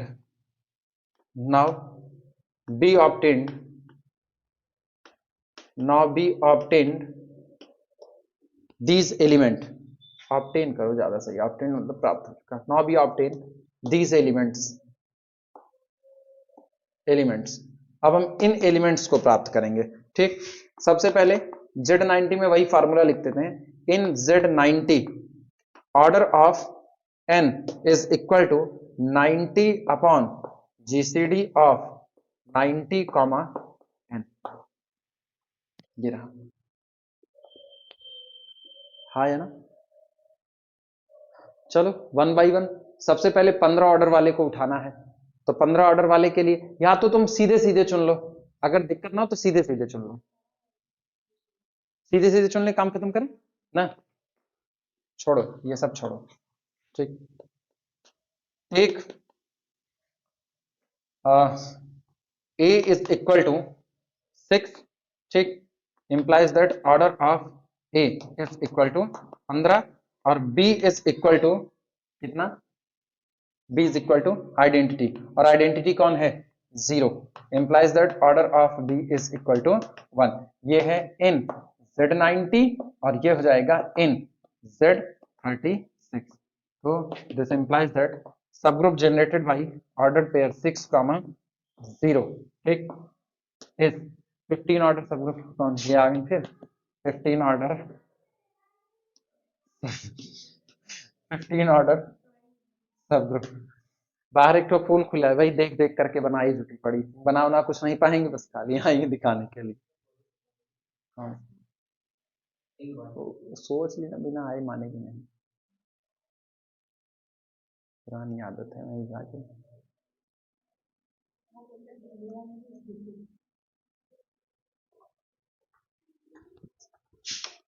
भाग जाओ। काहे आई हो? क्या लाई हो? क्या लाई हो? क्या बनाई हो इसमें? ये सब मेरा है। ये तुम हो? नहीं, ये सुजुका है। ये कौन है? मछली। ये कौन मछली है? इतना बड़ा बड़ा कान? नहीं, कान नहीं है, ये पंख है इसका। अरे यहाँ मछली पंख देख लो इनके। और ये कौन है? ये ये फूल है। फूल के हाथ पैर हैं। हाथ नहीं है ये, इसके पैर नहीं है, ये बैठा है। बिना पैर के बैठ गया है। इसके पैर नीचे है। उसी में सूरजो बना दी हो, उसी में सब बना दी हो। ऐसे बनता है। हाँ। ले, जाओ लेके अब। भागो। भागो। अरे भागो। अगला। ठीक। दूसरे वाले में क्या चुनना है? 5 ऑर्डर का एलिमेंट ना। हाँ। कितना? 18। एक चीज सोचे रहना ना, इस तरह से चुनने में एक खतरा हो सकता है जिसका ख्याल रखना है बस खाली, कि 15 ऑर्डर का है। हाँ या ना? तो इससे जो साइक्लिक सबग्रुप जनरेट होगा, वो अपने अंदर में 5 ऑर्डर वाले को रख सकता है। हाँ या ना? तो जो आप 5 ऑर्डर वाला चुनना, अब वो इसमें नहीं होना चाहिए। हाँ या ना? या बी के ऑर्डर से बच जाओगे? बी के ऑर्डर से बच जाओगे। हाँ। ये जब जेडन में चुना जा रहा होता है तब ख्याल रखना होता है। बाकी बी का ऑर्डर भी अगर यहां पर वापस बी का ऑर्डर एक रहा होता ना तो फंस सकते थे, लेकिन अभी कहीं फंसने की जरूरत नहीं, अभी सीधे सीधे निकल जाओगे। तो ये बताओ, एक ए इज इक्वल टू कितना ले लें? 18। 18 पंचे 90, ठीक है 18। This implies that order of A is equal to कितना हो गया? 5 इन Z90। और इसके बाद फिर बी इज इक्वल टू कितना ले लें? 12। 12 12 36, 12 implies that order of B is equal to कितना हो जाएगा? 3 in Z36। this implies that, इसका मतलब ये हुआ कि सब ग्रुप जनरेटेड बाई 18 कॉमा 12, ठीक, इज 15 ऑर्डर सब ग्रुप। एक तो ये हो गया। तीन ही कितने बन रहे थे? 4 बन रहे थे, 3 बन रहे थे? 4 बने थे ना। तो दो और के लिए चुन लोगे इसी तरीके से? छोड़ दें तुम्हारे ऊपर? छोड़ दें तुम्हारे ऊपर? कहो तो बता दें ऐसे। हाँ,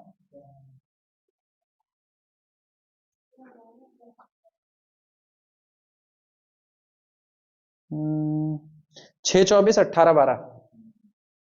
6 24 18 12।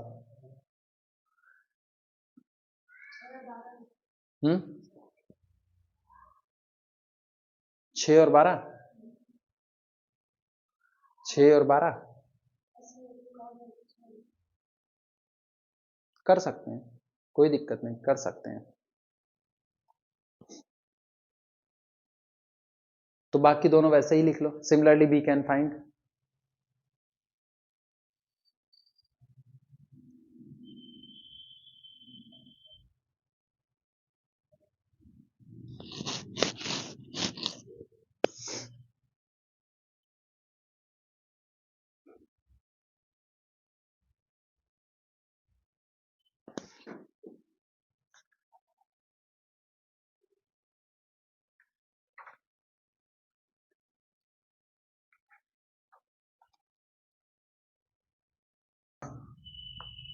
Forty three. List the elements, list the elements, list the elements in the groups, in the groups U535 and U735 35 हुआ है। U535 में कौन कौन लोग आएंगे? हाँ हाँ, रिमाइंडर 1 आता है। ठीक, इसको ऐसे ही लिख देना सॉल्यूशन के तौर पर ना, U535 is the collection of those x belong to U35 such that, क्या लिखें बोलो, डेफिनेशन बोलो।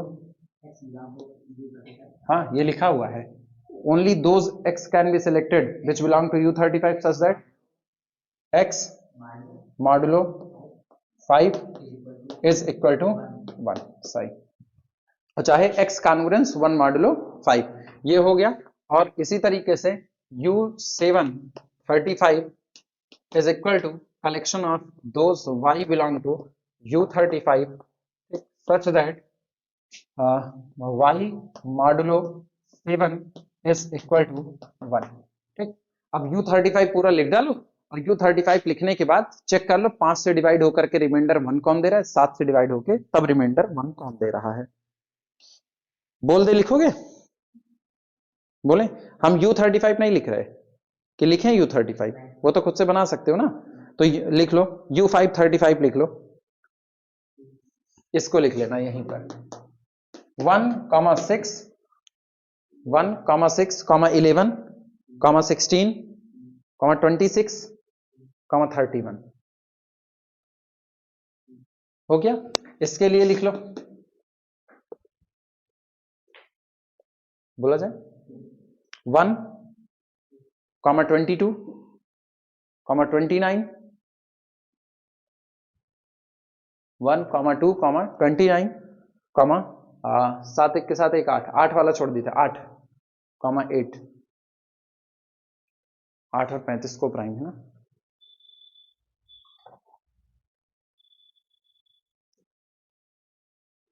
हाँ, 44वां सवाल अच्छा है।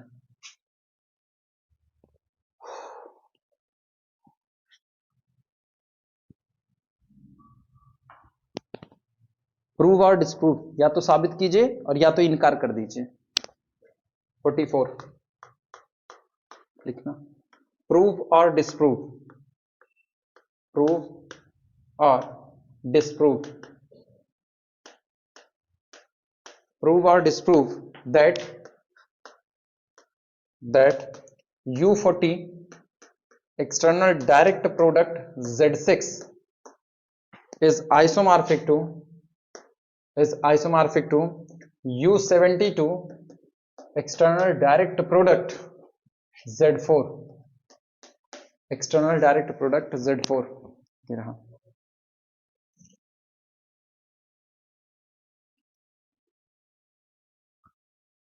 घबराना मत, तुमको पूरा ग्रुप नहीं खोलना है।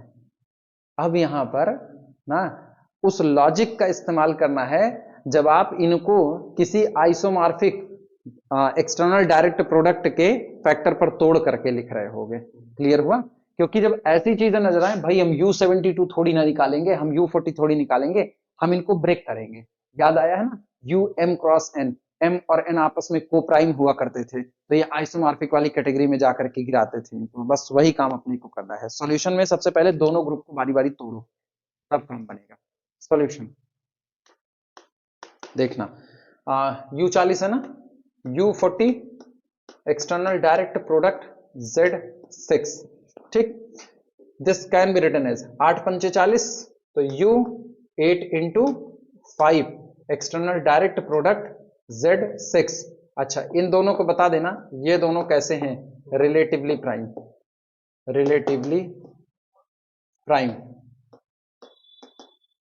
ठीक। और अगर ये दोनों रिलेटिवली प्राइम है तो दिस इज आइसोमॉर्फिक टू, याद आया, U8 external direct product, U5 external direct product Z6 लिख सकते हैं। और this can be written as, या this can be written as, या this is isomorphic to, isomorphism ही दिखाते हैं, दिस इज आइसोमॉर्फिक टू, एक काम करो, UN 2 दूनी 4 दूनी 8, ये 2 की पावर 3 में टूट सकता है अभी भी ना, तो पहले बराबर कर देते हैं, पहले बराबर ही कर दो। दिस इज इक्वल टू, थोड़ा हट करके, u 2 की power 3 external direct product u 5 external direct product z 6 लिख सकते हैं। And this is isomorphic to, this is isomorph, याद करो एक रिजल्ट लिखाए हैं, ठीक, इसको हम लोग क्या लिख सकते हैं, Z2 external direct product Z2 की पावर 3 माइनस कितना 2, ठीक, और फिर एक्सटर्नल डायरेक्ट प्रोडक्ट इसको क्या लिख सकते हैं, U5 कैसा होता है, साइक्लिक या नहीं, U5 साइक्लिक होता है, कितने ऑर्डर का, 4 ऑर्डर का, Z4 साइक्लिक होता है, तो external direct product Z4 external direct product Z6, ठीक, जिनको तकलीफ है यहां पर रीजन दे रहे हैं, सिंस हमको पता है U2 की n जो होता है वो आइसोमॉर्फिक होता है किसके, Z2 external direct product Z2 की पावर n माइनस 2, एक बात, दूसरी बात U5 आइसोमॉर्फिक होता है Z4 के, ये क्लियर हुआ, वो फार्मूला ऑलरेडी हो चुका है पहले भी, हाँ, ठीक, ये इतना हुआ। अब इसके बाद अब इनको सुधार करके लिख लेते हैं, this is equal to Z2 external direct product, तीन में से दो गए एक, यानी Z2 external direct product Z4 external direct product Z6, बस भैया ब्रेक हो चुका है। ज्यादा से ज्यादा तुम 6 को तोड़ोगे तो किसमें, 3 गुणे 2 में, वो दोनों भी रिलेटिवली प्राइम है, क्या तोड़ने की जरूरत है, अब दूसरे वाले तोड़ लें, बाद में देखा जाएगा।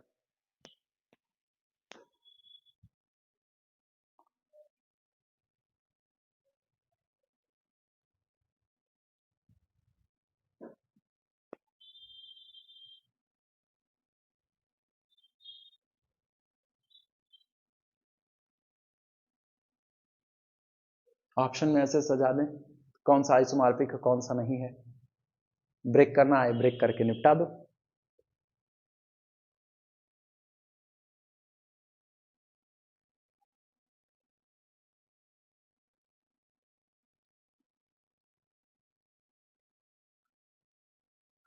ब्रेक करें दूसरा, वो किनारे वाला लिख चुके हो, बस वही मिटाएंगे, ये वाला पड़ा रहेगा क्योंकि इसी की जरूरत है मेरे को लास्ट में।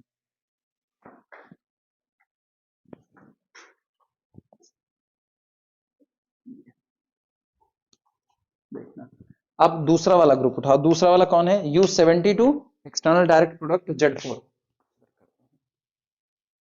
U72 एक्सटर्नल डायरेक्ट प्रोडक्ट कहां गया यार, Z4, ठीक, this is equal to U 72 को ब्रेक करो, 8 9 72, 8 into 9 external direct product Z4, अब फिर से एक बार ये दोनों आपस में कैसे हैं, को प्राइम,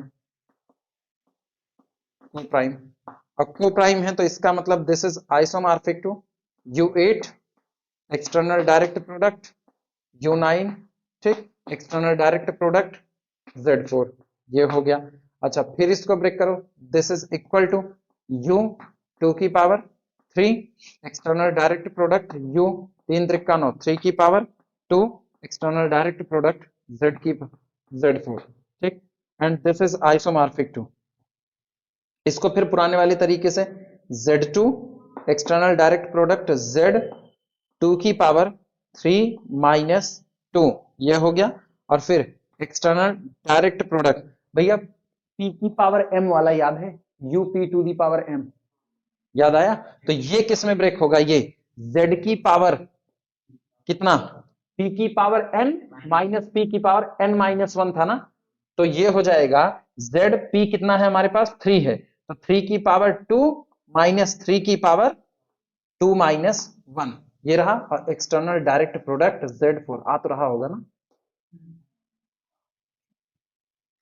सुधार करके लिख लो, काम मेरे ख्याल से बन गया, this is equal to Z2 external direct product Z2 external direct product, 3 त्रिका 9 और 9 में से 3 निकाल दो, 9 में से 3 गए कितना आता है, 6 आएगा ना, Z6 external direct product Z4,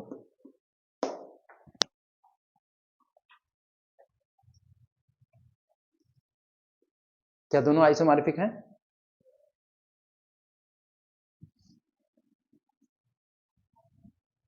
हाँ, अरे पैटर्न से कोई मतलब नहीं है भाई, ये कैसा पैटर्न है उससे कोई लेना देना थोड़ी है।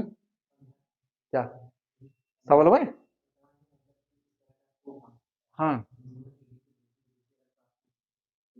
हाँ, इधर उधर की स्विचिंग कर देंगे, उससे अपना कोई लेना देना नहीं है। हाँ, अब सिंस, लेकिन बताएंगे इन्हीं दोनों से, since Z2 external direct product, Z2 external direct product, Z4 external direct product, Z6 is isomorphic to Z2 external direct product, Z2 external direct product, Z6 external direct product, Z4 therefore इसलिए वो दोनों कौन गए, U40 external direct product, Z6 is isomorphic to U72 72 external direct product, Z4। लो भैया proof हो गया। अच्छा सवाल था।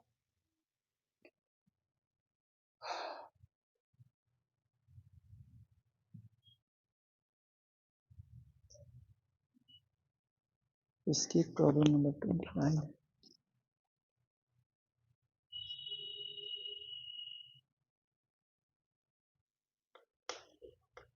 प्रूफ और डिसप्रूव,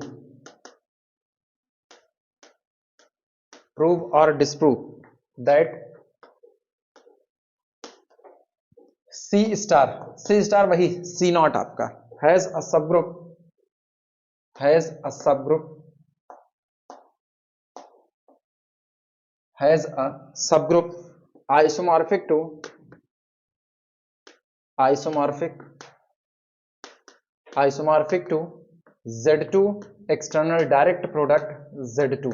या तो इस बात को आप साबित कर दीजिए, और या तो इस बात से आप इनकार कर दीजिए कि जो आपका नॉन जीरो कॉम्प्लेक्स नंबर का सेट होता है, ग्रुप होता है मल्टीप्लिकेशन ऑपरेशन के रिस्पेक्ट में, वो Z2 external direct product Z2 के आइसोमॉर्फिक होता है। इसका जवाब मैं तुम लोगों से चाहूंगा, आइदर प्रूव इट और डिस्प्रूव इट, बोलो। हाँ, नहीं, ये सोचो वो कह क्या रहे, इसके पास एक सबग्रुप होगा जो इसके आइसोमॉर्फिक होगा। ये तो इसके आइसोमॉर्फिक हो भी नहीं सकता, ये इनफाइनाइट ऑर्डर का, ये फाइनाइट ऑर्डर का, इसका कोई एक सबग्रुप होगा जो इसके आइसोमॉर्फिक होगा। इस बात को या तो आप प्रूव कीजिए या तो आप डिस्प्रूव कीजिए,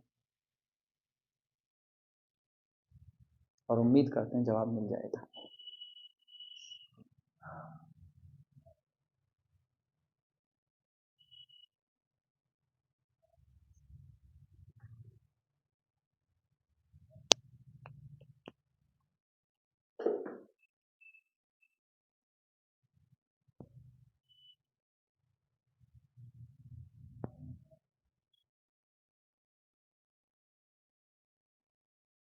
सोचना पड़ेगा।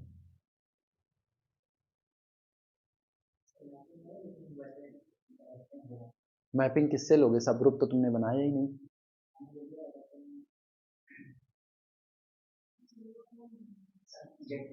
जीरो उसमें नहीं है, पहले वाले में नहीं है।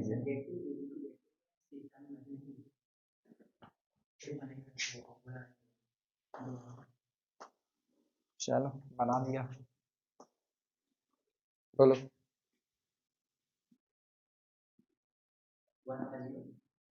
यहाँ 1,0 0,1 0 0 1 1, ये तुमने बनाया है Z2 external direct product Z2। ठीक, अब वो क्या बनाया है, सी स्टार तो बना नहीं सकते। हाँ, तो वो क्या है,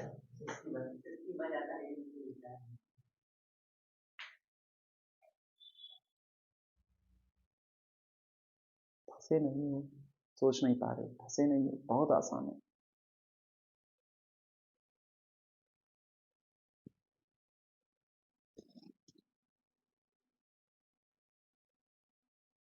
हिंट दे, फाइनाइट ऑर्डर एलिमेंट की संख्या चुन लो, अब इससे ज्यादा हिंट नहीं देंगे। फाइनाइट ऑर्डर एलिमेंट की संख्या चुन लो, इससे ज्यादा हिंट नहीं देंगे, इतने पे बता दो यार, बेइज्जती मत करवाओ।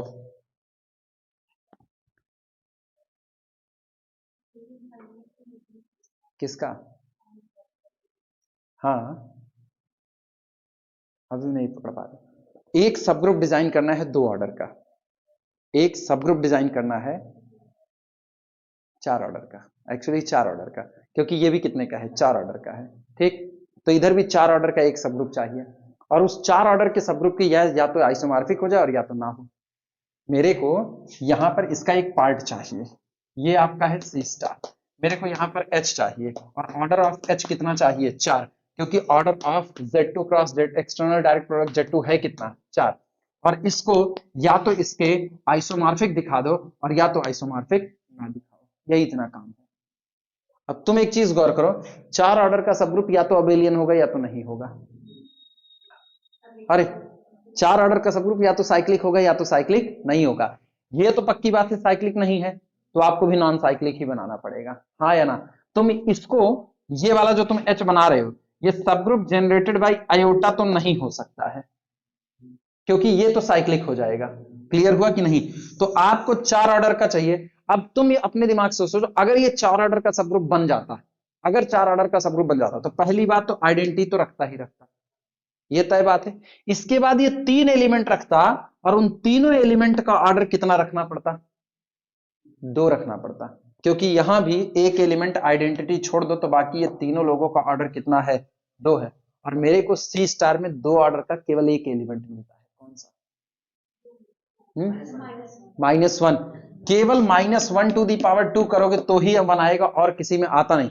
यानी अगर आपको यहां पर 4 ऑर्डर का एक सब ग्रुप बनाना है जो कि अबेलियन हो लेकिन साइक्लिक ना हो, तो आपको 3 एलिमेंट की रिक्वायरमेंट है, जिसमें 2-2 ऑर्डर के, जिनका ऑर्डर कितना आए? 2-2 आए, जबकि आपको मिलेगा केवल कितना? एक। और यहां कितना? तो डिस्प्रूव हो गया, ये दोनों कभी भी आइसोमॉर्फिक नहीं हो सकते। क्लियर हुआ? यही सोचना रहता है। इसमें और क्या डिस्कार्ड करोगे? सब ग्रुप तो दिया ही नहीं है, वो कह रहा है कि कोई एक सब ग्रुप होगा। क्लियर? कोई एक सब ग्रुप होगा, तो पहली जो ब्रेकेज आए ना, पहला ब्रेकेज इस पे करो, हर एलिमेंट का ऑर्डर फाइनाइट है तो उधर भी हर एलिमेंट का ऑर्डर क्या रखना पड़ेगा? फाइनाइट रखना पड़ेगा। ठीक, दूसरी बात, उधर अगर आप जाओगे तो उधर फाइनाइट वाले कौन होते हैं? nth रूट्स ऑफ यूनिटी में मिलते हैं। अब nth रूट्स ऑफ यूनिटी में अगर आप जाते भी हो, तो यहां पर आपको हर एलिमेंट का ऑर्डर 2-2-2 चाहिए, जिसमें से एक एलिमेंट का ऑर्डर कितना है? 1 है। तो आपको 3 एलिमेंट लगेंगे जिनका ऑर्डर 2 होगा। और आपको ये बात पता है कि उधर 1 और -1 को छोड़ दो, 1 का ऑर्डर 1, -1 का ऑर्डर 2, इसके बाद iota, minus iota, omega, omega square, ये तो 3 ऑर्डर से चलन चालू हो जाते हैं। क्लियर हुआ? तो 2 ऑर्डर का आपको कोई एलिमेंट मिलेगा भी तो केवल कितना मिलेगा? 1 मिलेगा, और जबकि रिक्वायरमेंट कितने की? 3 की। तो कोई भी सब ग्रुप ऐसा आप डिजाइन नहीं कर सकते हो जिसमें आप 3 एलिमेंट भर सको 2 ऑर्डर के, जो है ही नहीं उनको भरोगे कहां से? क्लियर हुआ? लैंग्वेज में इस बात को लिख लो, बोले लिखना, C star has only, C star has only, ये सवाल इसीलिए जरूरी है, C star has only 1 element of order 2, C star has only 1 element of order 2, C star has only 1 element of order 2, namely -1, namely -1। ठीक, सो we cannot construct, so we cannot construct,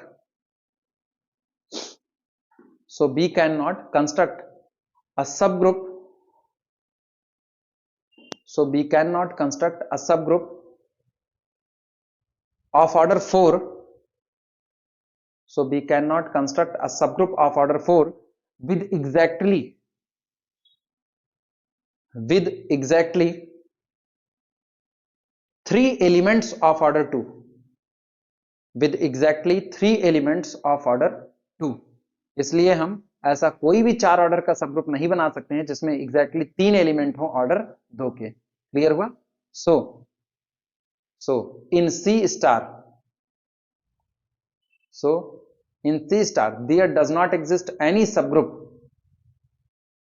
so in C star there does not exist any subgroup which is isomorphic to this, यही लिख देना, which is isomorphic to this, जो इसके isomorphic हो ऐसा आपको कुछ मिलने वाला नहीं है।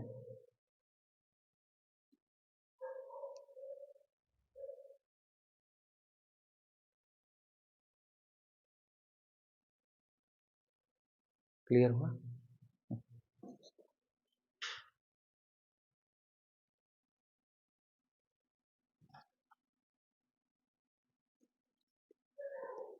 एक मिनट के लिए वीडियो रोको, 1 मिनट के लिए।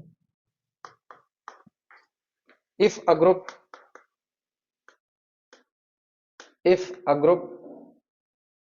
has exactly if a group has exactly 24 elements of order 6, how many cyclic subgroups how many cyclic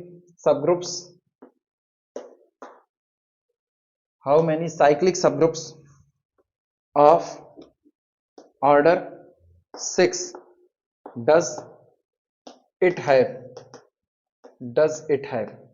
ये रहा क्वेश्चन मार्क।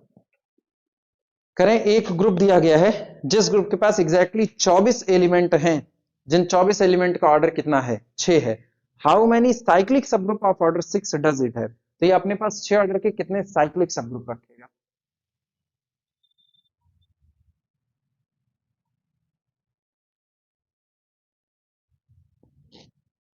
सवाल समझ पाए?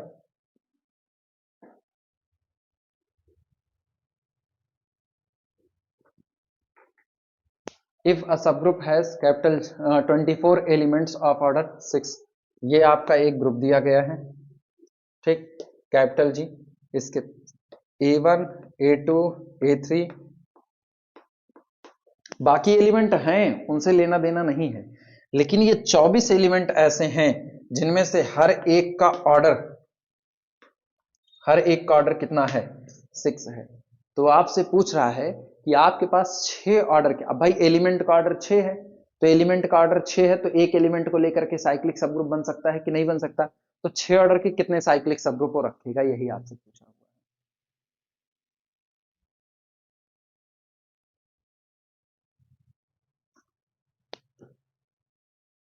है। नहीं, लॉजिक तुम लोग जानते हो, वही वही अप्लाई करो बस। 12 सही है। 6 ऑर्डर, आप एक एलिमेंट चुन लो, एक, इसका ऑर्डर 6 है, तो ये एक साइक्लिक सबग्रुप बनाएगा 6 ऑर्डर का। सवाल उठा ये 6 ऑर्डर के इनमें से कितने लोगों को चुन लेगा? तो जवाब है 5 ऑफ 6 लोगों को चुन लेगा। Every cyclic subgroup having order 6 contain exactly 5 of 6 element of order 6। और 5 ऑफ 6 होता कितना है?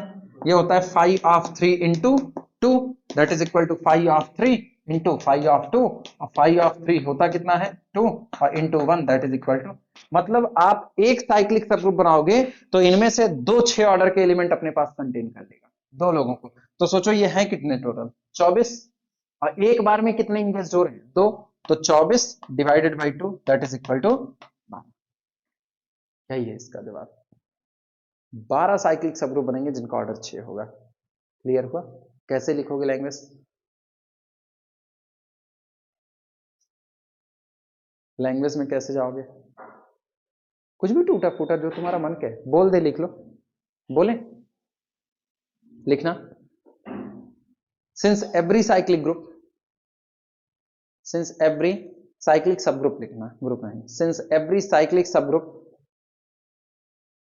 contains exactly 5 of 6, since every cyclic subgroup contains exactly 5 of 6,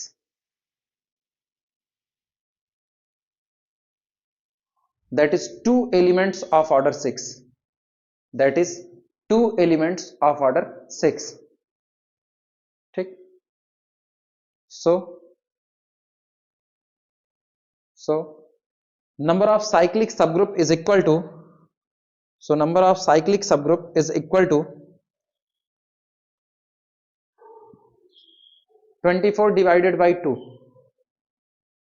24 divided by 2 is equal to 12, 24 divided by 2 is equal to 12। हो गया? आगे चलें और आगे चलें, रोकें, जैसा कहो।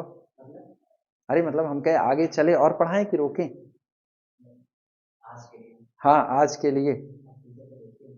किससे? हाँ दूर वाले लोग बताएं, दूर वाले लोग। रोकें? 4:10 हम बता दे रहे हैं टाइम। रोक दें? अरे संकोच काहे के लिए, रोकना है रोक सकते हो। ठीक है, कल सीक्वेंस। ठीक है, कौन सा? यही करें? अब तुम कह रहे हो अब यही करें, अब